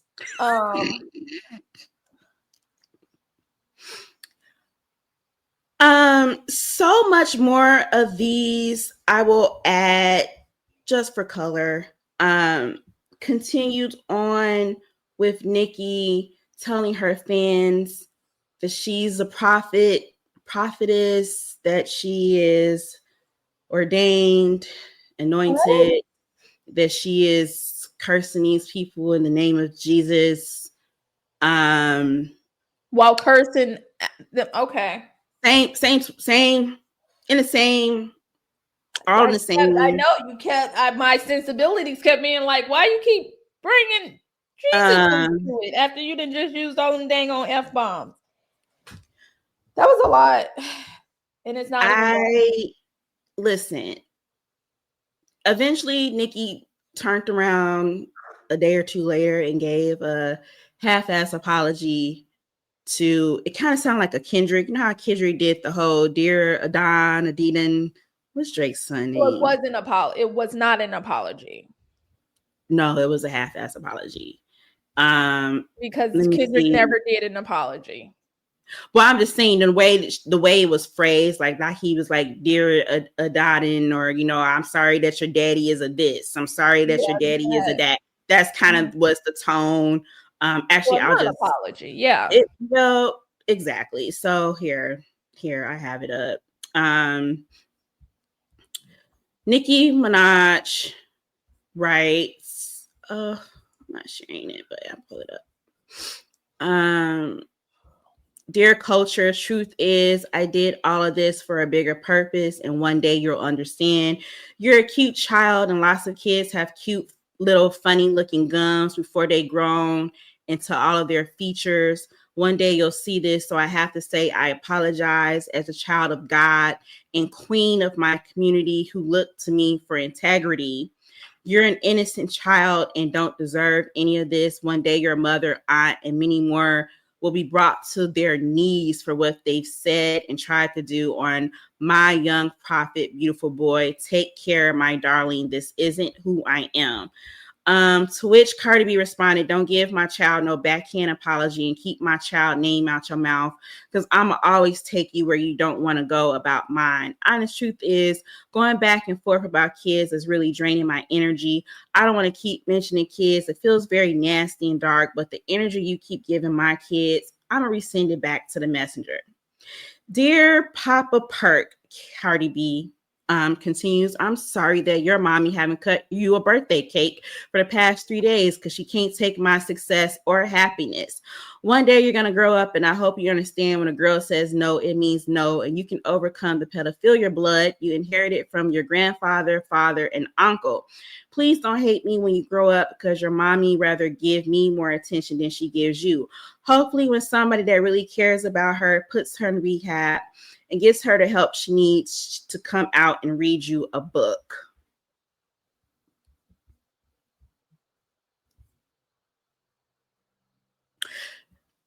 I feel like I need to read a book. I feel like I need to read literature. I need to read pretty words. This was stupid. And this was more than stupid. This served to be, I'm gonna say this, it don't seem like Nicki Minaj beating them cocaine Barbie allegations. Because what is the profit and all, what's all of this? What did Jay-Z have to do with it? Why was he in there with a wig on? What is going on? It all seems very manic. It's all very manic. It don't necessarily have to be drug induced manic, but it's definitely manic. We can only hope. Nicki Minaj should be embarrassed and ashamed, and she is, hopefully, if she's not a complete sociopath, a narcissistic sociopath, she's going to wake up one day out of this and she's going to be like, I cannot believe I stooped so low to call toddlers and infants, literal toddlers and infants out of their name. It was such a disgusting display that went far beyond rap beef or regular beef. And I just take particular offense to doing that to someone who's pregnant. Because y'all know that stress can really kill you when you're carrying a baby. Like, it causes you to have eclampsia and all other types of things that can make you go into early pregnancy or cause issues with your unborn child. And I just think that was just very, very dangerous, very, very grimy. I think at this point, to be a Barb right now is to be in a cult. To be in a Barb and not hold Nicki Minaj accountable for what she did and think what she did was cute and funny and just for entertainment and just for, a lot, you know what I mean? Like, you're in a cult. You're in a cult. There's just no music good enough for you to be like, I'm going to stick beside someone that is displaying that level of human disregard. Just uncouth in every way. She's 42 years old. She's a woman. Like, there's just no... And you know what? At this point, go fight. At this point, set up the fight. Y'all gotta fight. Y'all have to fight. Y'all have to fight. I just don't have anything for this. I don't have no notes.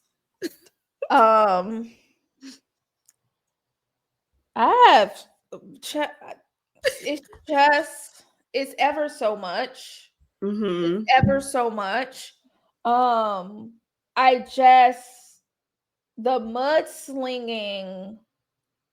Here it is. These are two wildly successful women.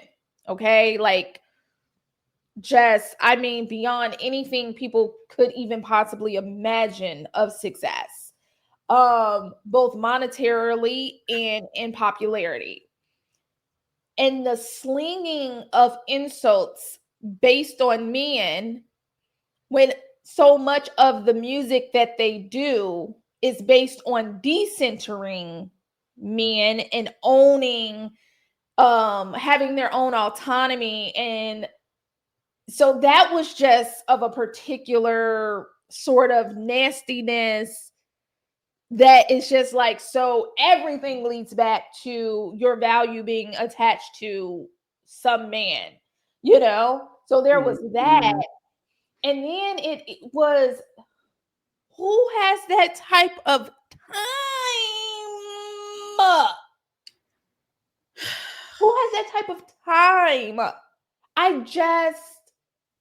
I don't understand that piece. Like, I don't even know. Like, I am just of the levels of confusion. What was it with the crow and the eagle? What is going mania? on? This is mania. We see the same things with Kanye, right? Yes. Because when you think about, just think of it from, by the way, as a disclaimer, I am not clinically clinician. I am not diagnosing anybody. I'm just letting y'all know what I know. With certain mental illnesses, bipolar, schizophrenia, schizoaffective, maybe even some level of narcissism. These are some of the symptoms. There is extreme paranoia that people around you are out to get you. Extreme paranoia. Desiree, Rock Nation, all of y'all have done this. You're all after the queen. You're all out to sabotage my career. A thread, right? There is this notion of grandioseness, right? I'm a queen. I'm a prophetess. I'm ordained. Right. You know what I mean? It's rapid thoughts. Like, I don't think people understand what mental illness, I don't think anybody has really even talked about it or really kind of framed it, right? What does a mental health crisis look like online? We know what it looks like in person. Rapid fire thoughts going in every direction, incoherentness, unable to connect what you're thinking to what you're saying out loud, being hypermanic, going on an attack, randomly connecting stuff, randomly being paranoid. What does that look like when you're doing it like this? You know what I mean? And rapid fire tweets in succession. That was 3 days. That was 72. Legend has it, they probably still somewhere arguing. That was 72 hours worth of attacks, sporadic attacks all over the place. So drug-induced mania or any other type of manic episode, it was not of a rational, reasonable, logical, healthy place. And if it was, just imagine that that's how you're coming across.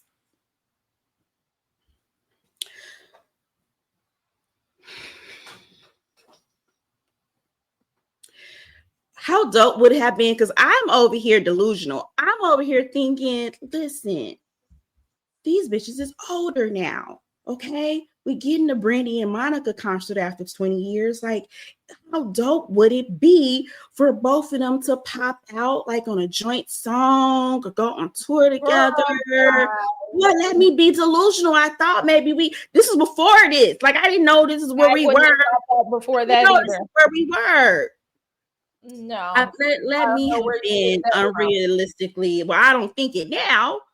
Now they gotta fight. Now they must throw hands. Now we must be in fisticuffs. Now we absolutely, and please don't nobody be looking at Cardi like she has lost her mind for throwing hands at the next Ann Wintour gathering. Hands must be thrown on sight. I also don't like the way that Nicki tries to weaponize Black women in her fight. Yes. Not the first time she's done that. And she does that quite often in her little tiffs where she try to galvanize the emotions of Black. How we get in it. Last time I checked, Cardi B's mom is the same thing you and your mama is. Aren't they all from Trinidad? How we get in it? Isn't Cardi Dominican or something? On her father's side, but I think on her mom's side, I think her mom is from Trinidad. Oh, wow. I didn't know that. I think so, if I'm not mistaken. I mean, I read that a long time ago. Maybe it still holds true. But how we get in it? Like, how did this... And then you got JT in it, and that's why JT got told by Santana in that diss that she was a... What was it? A flip flop, pole, flipping, and Chanel flip flops, funny, and all that other stuff. JT actually dropped a diss record. I guess if you gonna be a hot ass mess in the gutter, capitalize on it. It was the worst. It was worse. It was, and that's another thing. This is not something we can get on wax, because when Nicki came out against Megan, backstory, friend, because I don't think you be in a gutter with this mess. You know how she don't like Megan Thee Stallion. Well, according to Nicki Minaj on one of her Cream radio episodes, the source of all their beef is because, you know, when Megan first came out, she used to do the drive the boat bid, which she would go to all the female rappers or the it girls, hold their chin up like this, get a bottle of whatever, pour it down their throat, tell you to drive the boat. So her and Nicki hooked up for like the first time. I think they actually did a song together. So they're doing some behind the scenes, whatever. And Megan asked her to drive the boat. And so Nicki kept saying no, like she kept playing it off like, no, I don't drive the boat. I get y'all to drive the boat or whatever. We saw this interaction if we were able to watch the live stream. So we kind of saw the hesitation of Nicki to do the drive the boat. Well, Nicki goes on a Queen Radio to describe that what we didn't see was that off camera, Nicki told Megan that she was pregnant. Megan said something about, okay, well, just abort the baby or something like that. She made some kind of off-color joke that young drunk girls would probably make that are not grown, that are not married, that are not trying to plan a family, that would not take that thing seriously, right? That's like rational, logical deduction.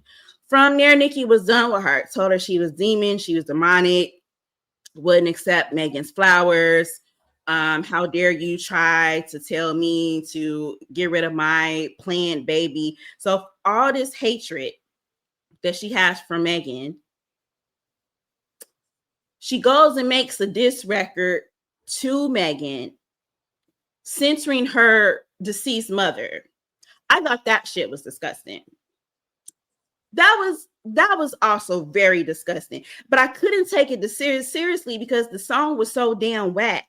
And Megan got her good with that whole rollout of her album with the Snake songs. And then I can't even think of the single that was like, Megan got her good. And then Megan has been on about her business since then. But I just think it's very like, so you're so upset about somebody saying something about your son, but you're going to talk about somebody's kids like this?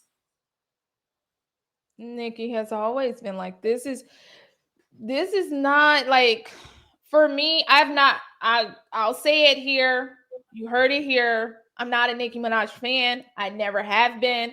I've seen her personality from jump. It's always been a little nasty. People were telling me like, oh, she's just playing into a persona for this, that, and the other.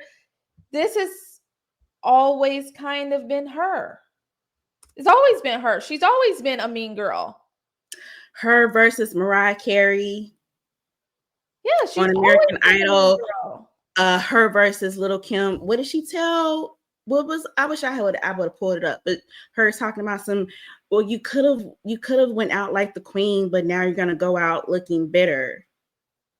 Like, do none of that stuff hit you now? Like the way that you treat, like the reverence that you want that you're not getting from other rappers is the same thing that you did to Lil Kim? She's always, I don't remember. I personally, me, she, her, I personally don't remember a time when Nicki wasn't a mean girl. But that's just me. Me personally, I don't remember a time when she wasn't. Don't remember a time. All right, y'all. Let's move on because there's really nothing else for us to do with this. Legend has it, them girls are still somewhere. They probably still sweet and child. We don't know. But moving on.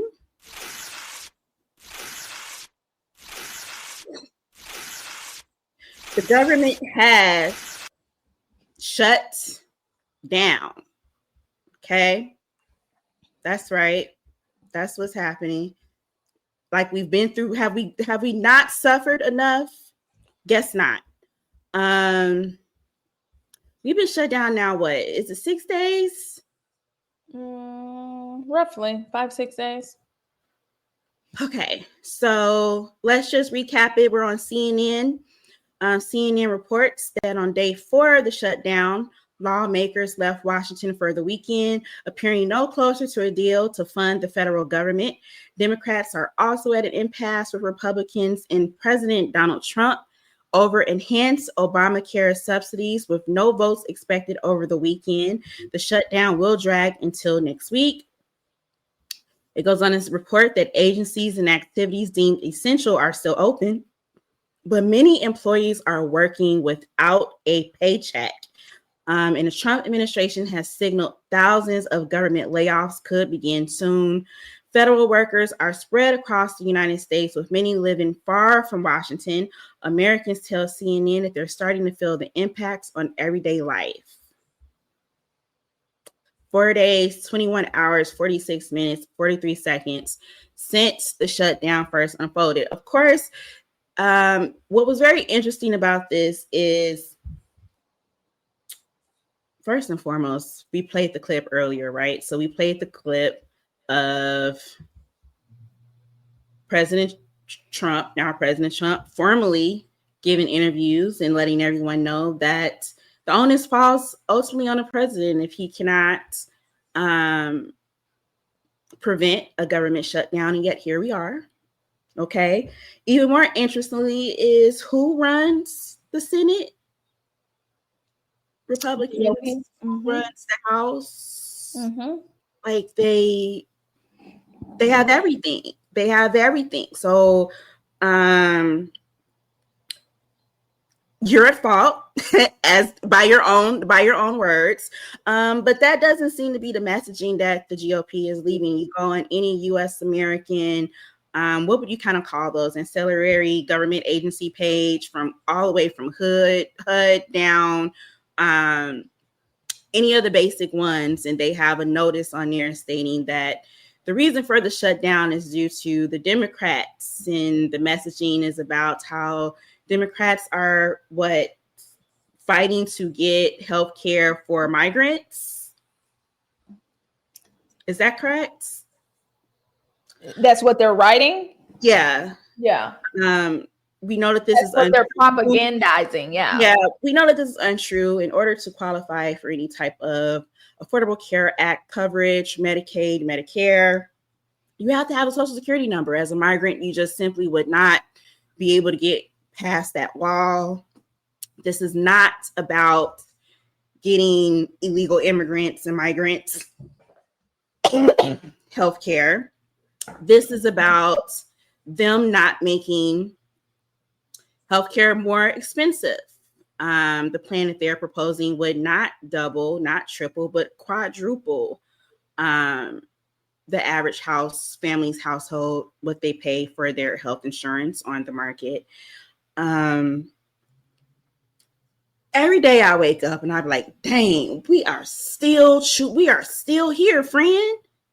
We are still here.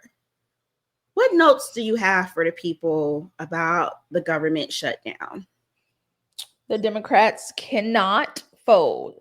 They cannot. No. I understand that people are suffering, that you need your paycheck, that this is devastating. We've been through government shutdowns before. They usually end fairly quickly because people are usually beholden to their constituents, but this Republican Party is only beholden to their king. But I want to say this as clearly as possible. The big, beautiful bill you don't want this. Okay. Buckle up. This should be a longer shutdown, simply because there should be so much more conversation of things that have to come out of that bill that they're trying to pass. If they pass this bill, this would not only be devastating to individuals on Medicaid or Medicare, this would be devastating to the system as it currently functions, period. Yeah. That means clinics are going to, so like say there's a clinic or a hospital where most of their patients are on Medicaid or Medicare. Say those companies who only run on Medicare and Medicaid, where they are having like the home care aides come out, right? Most of those people have those people come out who are not necessarily like they're like maybe CNAs or something, to come out, help these people grocery shop that are disabled or elderly or just ailing. All of that would completely be like ravished. It would be like completely gone. You would see so many programs in our healthcare system just disappear. ACA, Affordable Care Act, some people call it Obamacare. It's a different name in every single state. All of that would be gone. Like, this would be absolutely devastating. And for those of us who have private insurance, our insurance too will go up, because Medicare and Medicaid is the foundation. It's like ripping a tablecloth from a table with a whole bunch of, stuff on it. Okay. I've only seen a few magicians be able to perform that trick. Okay. We are talking like total collapse of our healthcare system in this country. And no, they don't have like a replacement. Like, there's no replacement. When Kamala Harris said, he doesn't have a replacement. Like, he just is so vengeful and wanting to stick it to Obama. How many years removed is Obama from a presidency? He's like Ray J. He's so on his mind, free all the time, obsessed, that he just wants that to be gone. But there is no plan. There is no way forward. The people that would be most hurt by this first, not everyone would be hurt by it. The people hurt by it first are going to be those who voted for it. Those in rural areas, those who have elderly parents that are, plugged into Medicaid or Medicare somehow, healthcare workers, so doctors, nurses, administrators, coders, all of those people would be like severely like hurt by this. Yeah, impacted by this for sure. No one gets out of it. No one gets around it. I say all of that to say, and I went into such great detail, because do not get antsy with the Democrats. You cannot negotiate with terrorists. I really worry about Hakeem Jeffries and who's the other one they're just like moles. You know what I mean? Chuck Schumer, yeah. They're gonna be the first ones to fold. They are so annoying, and I hate to say this, at some point they got to go. They are not meeting the moment, particularly Chuck Schumer.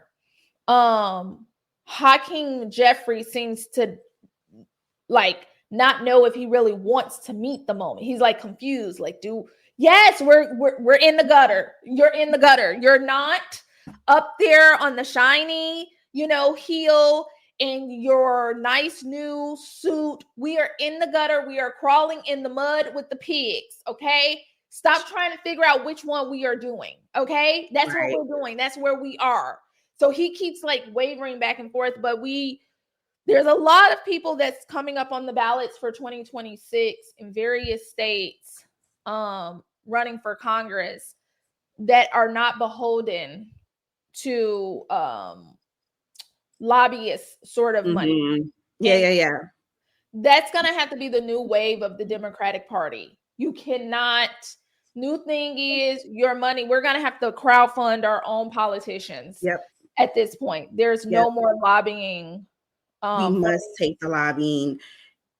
If any election has shown us what must be done, the path forward, so that this is not repeatable, the first step must be we've got to take the money out of our party. You cannot be beholden to lobbyists, and that's an excellent note. Another excellent note that you mentioned is that special elections are coming up. People, we know that there is a lot going on.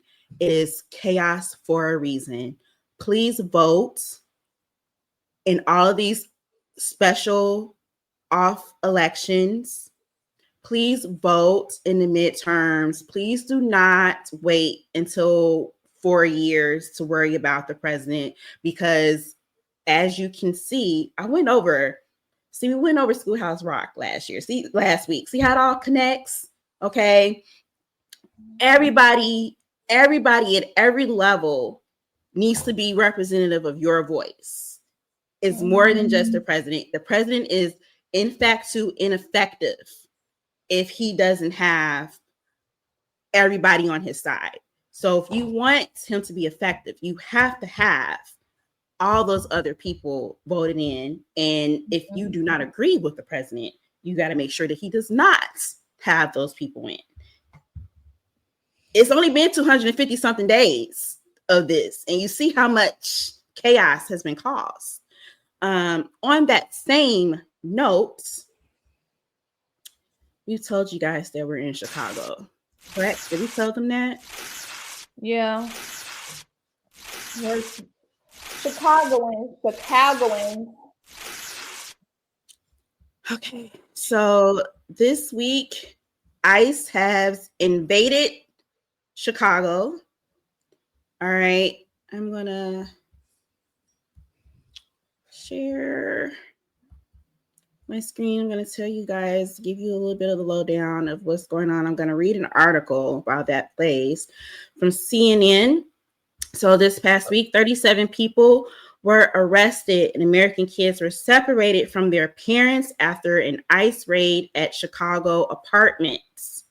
Adults and children alike were pulled from their Chicago apartments, crying and screaming during a large overnight raid that has left tenants and neighbors shaken. Someone said they've been on military bases for a good portion of their life. This is Daryl Ballard speaking. He says he's lived in the building next door, and the activity that he saw, it was like an invasion. He recalled seeing residents detained outside the building for hours. There was a Black Hawk helicopter flying over this 5-story building in the South Side. It's the South Shore neighborhood. There were military-sized vehicles and agents filling the parking lot early Tuesday morning. Okay, this scene, look at this. This was madness. All were part of a multi-agency operation that led to the arrest of 37 undocumented immigrants, most of them from Venezuela, but also including people from Mexico, Nigeria, and Colombia, a Department of Homeland Security person told CNN. In the past weeks, federal agents have been deployed on the streets of Chicago. They've arrested more than 800 undocumented immigrants since September 8th during what the administration has titled Operation Midway Blitz. It's unclear if those arrested at the South Shore apartment building are included in that number.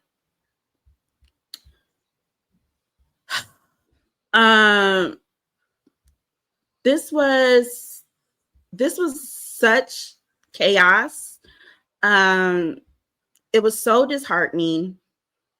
Of course, the building was targeted because they're saying that there was this trend. What is the trend day? Agua.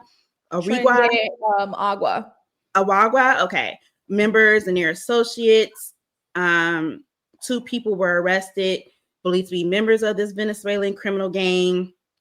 A number of others arrested have criminal histories that included aggravated battery, possession of controlled substance. Governor J.B. Pritzker has condemned the federal operations in a statement, saying federal agents reporting to Secretary Noem have spent weeks snatching up families, scaring law-abiding residents, violating their due process rights, and even detaining U.S. citizens. They fail to focus on violent criminals and instead create panic in our communities. These people went through and they shattered the apartment building windows. They completely destroyed each unit. They threw items and clothes and belongings everywhere. I saw blood on the floor, kids' clothes. I saw toddlers in zip ties. Like it says here in this report on CNN, people were detained no matter their status. Think about this. Usually when there's an emergency or, when we're actually doing our due process and exercising people's rights, if you're after one person, you do not detain everybody in the vicinity. If there is a criminal next door, a suspected criminal at that, you do not get to come in my apartment unit next door and handcuff me while you go and get that person. I want people to understand how crazy this is. Why couldn't there be, let's say you're going to get the illegal immigrants, and we're going to get into that because that was all a scheme that Todd set up as well. But the organized way to do this, would it not be just evacuating the building, letting the regular residents sit on the side, providing them with maybe some water, telling them it's going to be okay, we're just doing like a search or whatever, letting them be back inside.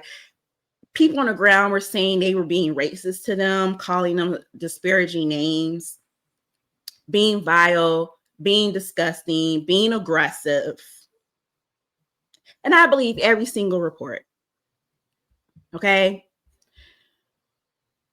Tenants said it appears everyone in the building was detained by federal officers, including U.S. citizens. It was so scary because I never had a gun in my face. This was a quote from Patricia Fisher, who lives in the building. They asked me my name and my date of birth and asked me, did I have any warrants? And I told them, no, I didn't. She was then handcuffed anyway before being released around 3 o'clock in the morning. I got ish to do tomorrow. Do it look like I need to be handcuffed by you until the odd hours of the morning? They were then told anyone with an outstanding warrant, even if it was unrelated to immigration, would not be released. 4 children. I'm going to go into that in another article. This is from Block Club Chicago.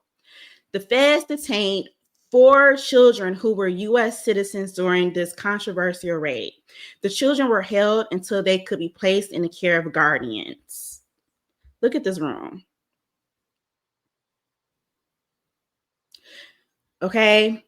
No further details were immediately available. Imagine being a child awakened in the middle of the night by a Black Hawk helicopter landing in your neighborhood. Imagine an armed stranger forcibly removing you from your bed, zip tying your hands, separating you from your family, and detaining you in a dark van for hours. You are a child. You are a toddler.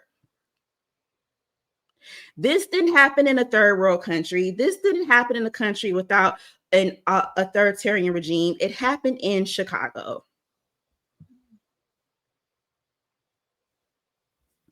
Friend, I'll take a moment.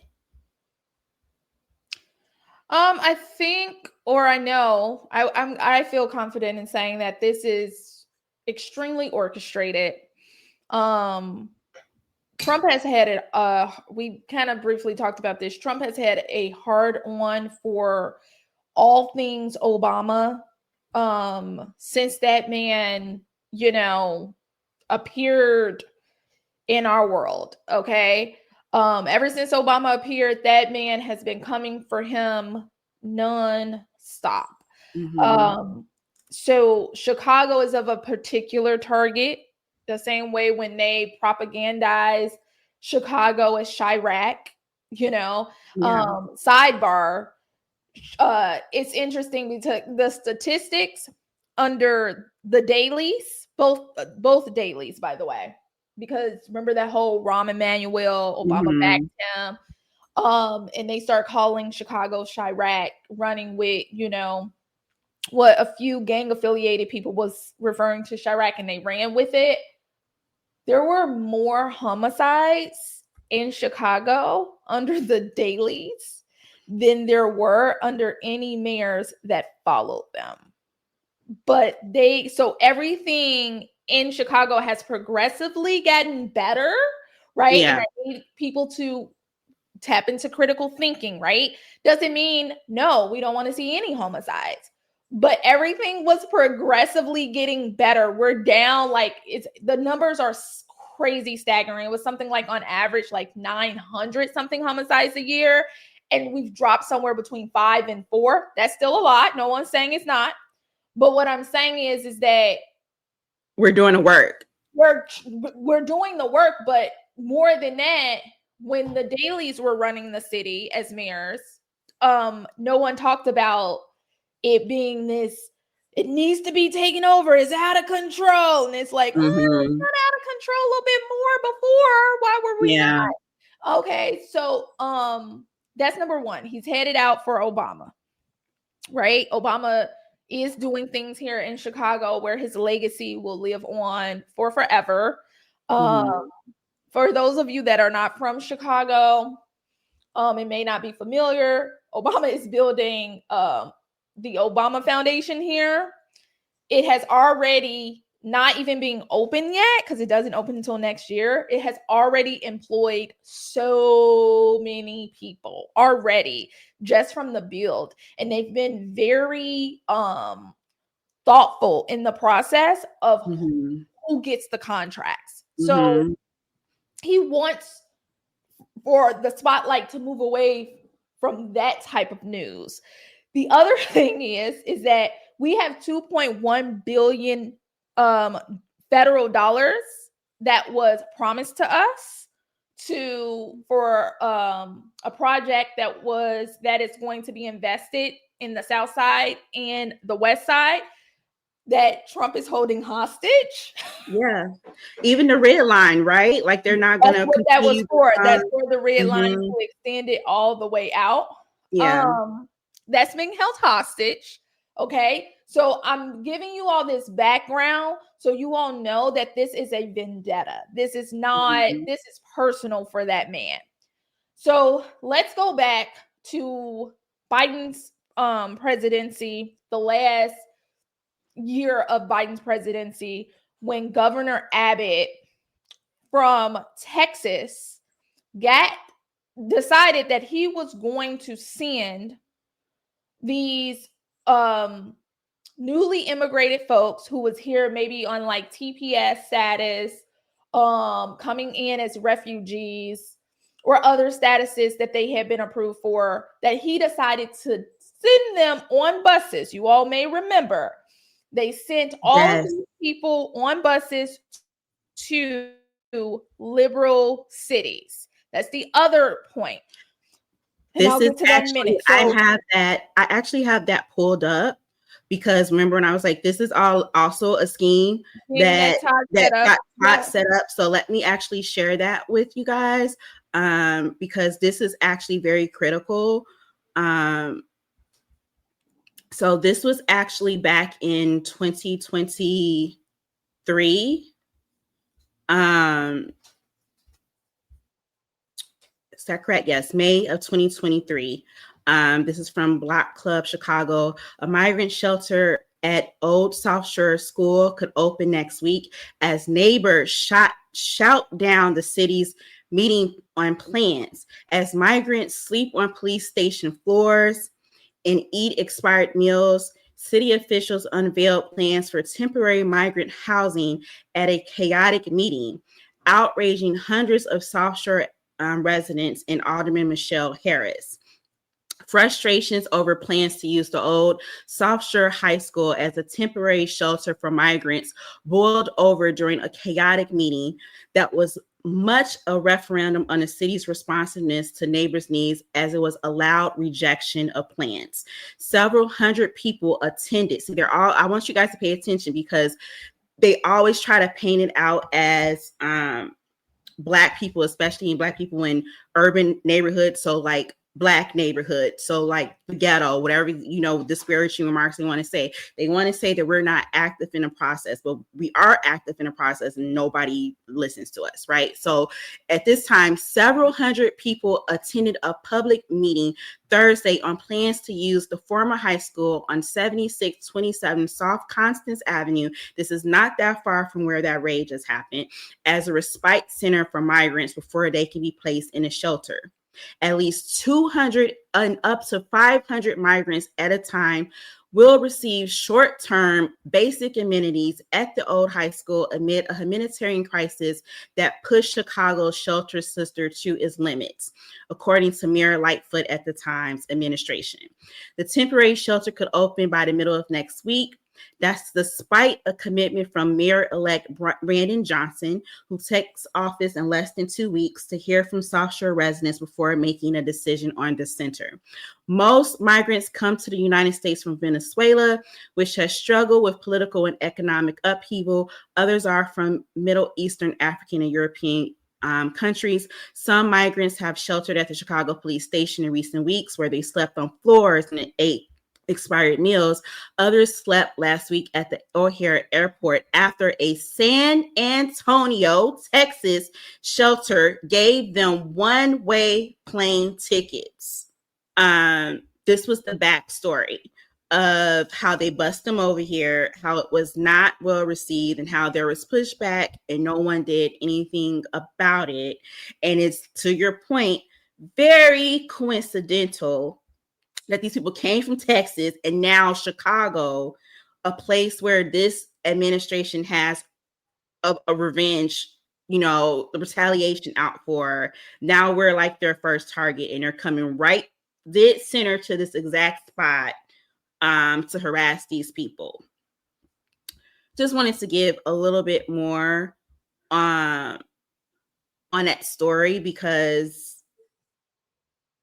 this was all see there. We got to start playing chess. Our people, the Democrats and whatever, we got to start playing chess. They are so far and so nefarious in thinking down the road when they set this stuff up and making people targets. Like they knew that they were going to be doing this. But go ahead. So it's all orchestrated. And what I was saying was they knew that this would cause infighting amongst Chicago city officials, because nothing like that would happen without a 2-3 year plan. That would be a 2-3 year plan to relocate people from one location to another. There would be funding involved, infrastructure being built, all sorts of things. So this was very much so purposefully done. Yep. But what I want people to grab is So you go back to that time. The Republicans were already upset that Trump had lost the 2020 election. So they were going to make immigration seem like a Democratic problem. Mm-hmm. They couldn't have written it better for themselves that Trump would be reelected in 2024. And so now it's perfect because people's memories spans are so short that now people are not remembering that it was the Republicans that sent these people here to Portland, to Chicago, to New York, to LA. And so now they're sending in the Gestapo. So they created the problem. Create the problem. Now they're going to, now they have a reason to invade the cities as to where they created the problem and say they must come in. So all of that is orchestrated. Absolutely. And then there's layers to it. You got to look at this. This is 3D. There's layers to this. And then you have, with them being put into Black areas, right now what we have, no other immigration raid happened the way it happened in Chicago. That hard on for Chicago hits so very hard. And that makes all of the sense with everything with his vendetta against Obama. And he also has a vendetta against Chicago. That Trump hotel that went up, there is so much political fallout. No one wanted it there. People fought against it. They protested against it. It's in our skyline now. People are very passionate about the Chicago skyline here. People don't know that. And so at every turn, you cannot turn Chicago. Chicago is a stronghold of being blue. I can't speak for Illinois, but Chicago is unwavering in their contempt against this man. Like, it's never going to happen. That upsets him. So I'm going to send 300 agents to go and collect these people from this building where Black people are, because I'm sending a message. This is dog whistling. This is what this is. They want Black bodies in the street as we were in 2020 because they want to serve us up. Just like we saw after the whole Charlie Kirk situation, and you got them going to HBCUs and threatening HBCUs, and we have absolutely positively nothing to do with it. What wasn't a part of their playbook, and this is in Project 2025, what they did not anticipate was Black people not reacting, not taking to the streets. They didn't anticipate that part. They wanted to use us as rioters, and they wanted to use that, just like they're using the immigration against Hispanic folks. They wanted to use the Black people are violent in the street. See, we've got to stop them. And they've not been able to use that part of their playbook because Black people have said, I'm over here enjoying my life and minding my business. We've been here before. And to that end, we've endeared this. Listen, they are Trey Reed, as a follow-up note, the autopsy revealed that he did have blunt force trauma prior to being hung up and lynched. They are playing a dangerous game that we don't care nothing about, because we done been through it all. We have survived it all. And they are just trying to get a reaction out of us. They want a big reaction. We will go to the Black campuses, and then we'll get all the students and show how the Black students on the Black colleges are rah, rah, rah, so we can cut their funding and we can dismantle the legacy of, historically Black universities. They got nothing. They're lynching people. They have never stopped lynching people. They have never stopped lynching people from trees, and they've never stopped modern day lynching by police force. This is not anything new to us. I don't think that people that are not Black don't understand this, and people outside of the US don't understand that we're not giving them what they want. Mhm.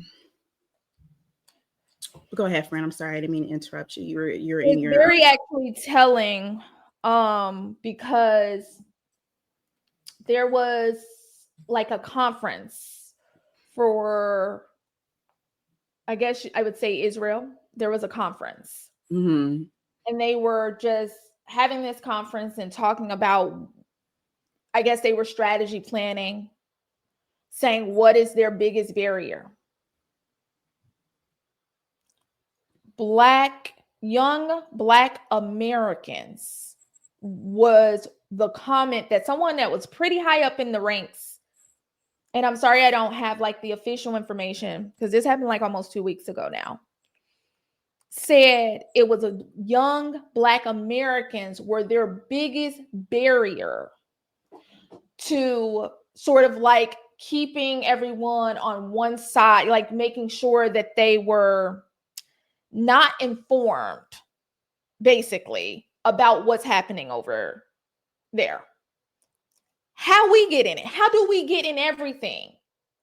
How is it that Black Americans is Israel's biggest problem? How does that even make good, rational sense? It tracks though, because it was so many Black people that were influential and telling people and showing the parallels of how their racist playbook against the Palestinians was also being used on us. And so we weren't falling for it. But to say we're the biggest threat is insane.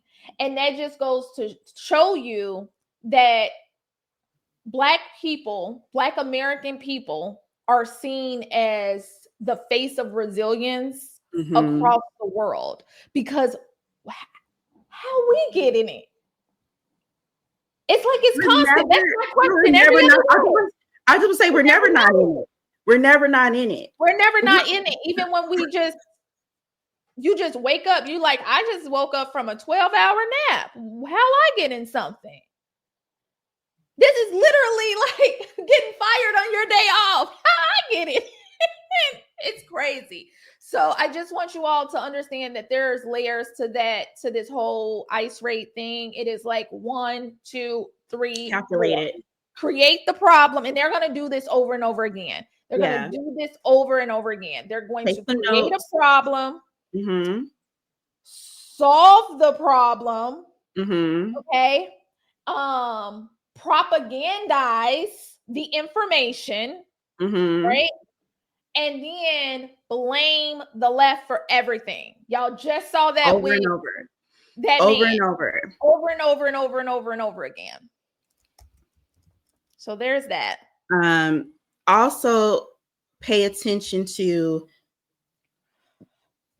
T's point, the neighborhoods, the cities that he's targeting. A lot of these people have Black mayors and Black people in that are just pushing back. And they're like the woman in Portland, the mayor in Portland, they gave the sturdiest no to have ever been no. Before we even started the press recording, I just saw that Trump is unlawfully sending 300 Californian military troops to Portland since he was denied access to allow to be activating the Portland military troops. So the sturdy blue cities that they cannot swing, the people, the voices that are influential, the Black communities, the Black leaders, this again, taking out our Black leaders, taking all of our great Black speakers and orators and all of our charismatic preachers and all the people that can influence everybody and show you and tell you in a way that makes you compassionate for the movement. Those are the people they're going to target first all of the time, each and every time. We know the playbook now. That's the problem. We know the playbook. You're not even original with this. This wash, rinse, repeat. And in the end, the story will be, we will be resilient every time. that is that. Let's do a few quick notes, friend. Quick notes. I don't know why I go into Boondocks. Whatever. Blue shoes. All right, just a few quick notes for you guys. Let's see. So Taylor Swift dropped a new album. Life of a Showgirl dropped on October 3rd. We talked about it being, on the horizon a few episodes ago, but it is here. And guess what? The Swifties are in a tizzy. The Swifties are mad, y'all. The Swifties are saying it's giving mad at best. A lot of them have turned on your girl. They don't like the lyrics. They don't like the music. It's not brassy enough. It doesn't follow the theme, according to them, of being anything to do with a showgirl. There's no show tunes. This is not giving nothing. You're giving them nothing. What are your notes and your thoughts on the poor response of Taylor Swift's new album? I've always had that thought process of just always checking back to Taylor's age and her not. I've always said that. How does because I would hear friends saying, "Oh, my daughter is going to Taylor Swift concert." I'm like, isn't Taylor Swift just a few years younger than us? Yeah. Like, where is that? You know what I mean? I'm like, isn't that a little bit strange? So I just find that interesting that she's not really grown, into womanly sort of music, and she's not meeting the people where they are, because the stuff she's singing about, child, that is not where the people are. So she's like Miley, Ariana, who I think is a little bit even younger than her. Now why would you be on the light? Now you acting up. Y'all, my cat is showing out. Milo, don't knock over mama's light. Off, please. Let me get your daddy, but continue. They are usually able to they were able to break out of this sort of younger image, cookie cutter imagery, and she's just kind of stayed in that. And I'm like, you can't be that for forever. And I don't know what they were trying to do with this album. I don't know who they're talking to. I don't know who the audience is supposed to be. I haven't listened to it yet, but to be honest, I don't listen to none of her albums, so I'm not gonna listen to it. I'll stick by some singles and see if a single catch me. But I mean, yeah, I'm sorry, Taylor. I'm sorry, Tay. She'll probably still sweep every award. You know how they got it. She got the awards locked down. So, all right. Next quick note. The beautiful, talented, multi-talented singer, actor, dancer, Ryan Destiny is now engaged to her longtime boyfriend, Keith Powers. They announced their engagement today. Yay. Any notes for Ryan Destiny on her new engagement?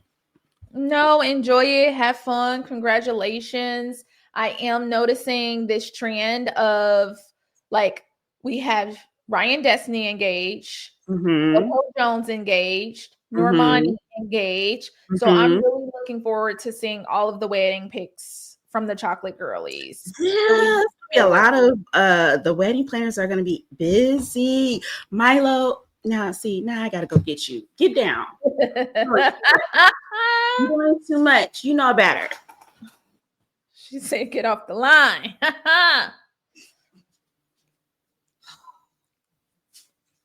All right. What else? Last quick note. Say hi, Milo. Isn't she beautiful? This is my Milo. Okay. Last quick note. Shelly and Ace, this past season's Love Island contestants Shelly and Ace have officially made it official weeks, months, even after being on the show. They just announced that they are officially boyfriend and girlfriend. Any notes on Shelly and Ace just now making it official? I hope that they can grow, particularly one of them. I hope they can grow in togetherness. And I'm being legit serious. I'm not even being shady, because he is very, very, very, very young. Very young. And so I'm just hoping that they can continue to grow towards one another and towards shifting mindsets. I'll say that. And I guess a positive thing to glimmer from this is that I think in this day and age, it is kind of cool that they took their time.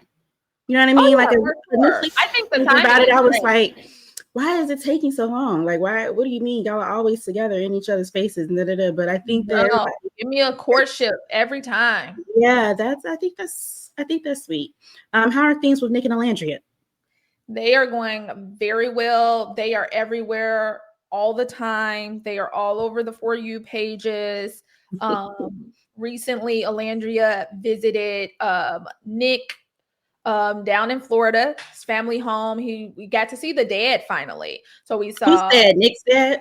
Nick's dad. Okay. So we saw Nick had a gig at Greek Fest at FSU. And so they actually kind of like renamed it Ola Fest. Oh my God. The fans were going up for her so crazy. Someone made a book with magazine covers, her face on every magazine cover, and they matched the style in the moment it was so. I was like, you got some big stand fans. Her fans go up for her the way people go up for Beyonce. It's crazy. I don't know who needs to take this note. If you aren't you're probably already aware of this, but like, y'all need to be branding it. Alandria, brand your likeness, trademark your likeness, trademark your name, your likeness, copyright, like Doobie told earlier, because at this point, you need to be registering your likeness with Barbie or the Bratz or some other doll maker, maybe on your own doll maker, come out like your own doll, your own merch, because you are the moment. You are that girl. Yeah, so it went really well, and we got to see a picture of them from the reunion on the family mantle, sandwiched between Nick's graduation picture and Nick's grandma. That is adorable. That is adorable. All right, you guys. Well, those were our quick notes. Thank y'all so much for rocking out with us. We're going to go into our closing notes. This was a very long but very important, mostly. It's been a week. Situation to, oh my goodness, go over. Do you have any closing notes for the people, friend? I want people to know that these ICE raids are absolutely positively the Gestapo. So if you ever learned anything about what actually went down in Germany, this is exactly how this all came to be, and how, that man with that weird mustache rose to power. So don't be disillusioned by what is actually happening. The work has to be done strategically and quietly. Get with community nonprofits, community organizations in your area, and figure out in which ways you can help, whether it's in your neighborhood, whether it is, if you got it, to donate to those that are in the fight, that's running in these special elections. Also, like, every little bit counts. Don't think like, oh, I'm not outside marching. There are other ways to protest. So I just want to give that little bit of hope. So even though if you just looked at all the bad, everything just looks bad all the time. It looks like we're in total despair all the time with this, but good things are happening. They're just happening a little bit quieter, because we don't need for those movements to be corrupted and propagandized as something else. So those are my notes. Great closing notes, friend. Good things are happening. Good things are happening. My closing notes today for the people. Seen a lot of my international friends that are watching the 2025 season of the United States, the reality show that we call the United States. And some people are wondering, hey, how did we get here? Like, how did we let this happen? I even saw one girl recently make a video, and she was questioning if this stuff was serious or if it was her country's propaganda against the United States. Well, unfortunately, it's real. And the answer that I have is racism. Racism. Racism is why we are here. Okay. It's been said before, no one ever listens to Black women, so we'll probably have to say this a million times over, but this country is racist over everything else. We have different varieties of races. We have your garden variety, person that still is part of the Klan and, you know, burns crosses, calls people N-words, you know, they're proud of it. But we also have very discreet races, people that want to be racist on a DL. We have your cognitive dissonant races. They don't know that they're racist, don't want to be associated with races, but they're racist. And then we have your standby races that, you know, they benefit from white supremacy. They uphold white supremacy. They won't say anything against white supremacy, but they are part of the system. Everything in the United States is the way it is now because racist white folks be racist. We do not have universal health care because racist white folks decided they did not want Black people to have equal access to health care. We do not have common sense gun laws because racist white folks are afraid that Black people that they kept enslaved and did not give reparations or restoration to will still revolt against them. So they are willing to let their little white kids die in kindergartens, pre-K, daycare, and on up. Okay. The reason why they're able to now activate all these ICE raids and all of this other stuff is, again, you got it, racism. All right. These are other people. They're not human. They're less than us. They don't belong here. They didn't get over here the right way. Right? This is all racism. What's getting on my nerves is people that think that this is still the time to be silent and be quiet and use their inside voice when they see the racism. This is why we're here. If you want to make this place better, if you don't want what's happening to repeat itself over again, y'all are going to have to learn to check y'all granddaddies at the lunch table, to check your mamas, to check your aunties. This can't be we know that our family is racist, but we're not like them. No, start checking people, okay? With the same type of energy you have when they don't have fresh food out at Whole Foods. You know what I mean? Use your outside voice when you see people being racist. And that way, maybe we can actually, I don't know, be a pretty happy, adaptive, progressive society. That's it. That's all. It's not hard. Don't be racist. It's probably really hard, though, because y'all ain't never not been racist before. They ain't never not been racist before. You could have voted for the Black lady. We wouldn't be here, but you didn't. You know why? Because you're racist.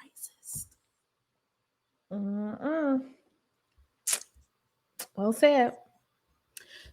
Thank y'all so much for listening to our show. T, where can they find you? T_Shante. That is TEE_SHANTE. And that's pretty much everywhere. Where can they find you, Tel? They can find me at Chantel Siobhan. Across the board, thank you guys so much for hanging in there with us. Thank you for listening to us. We are playing wherever podcasts are played. T, are you taking a break next week? Yeah, I'm out of here, girl.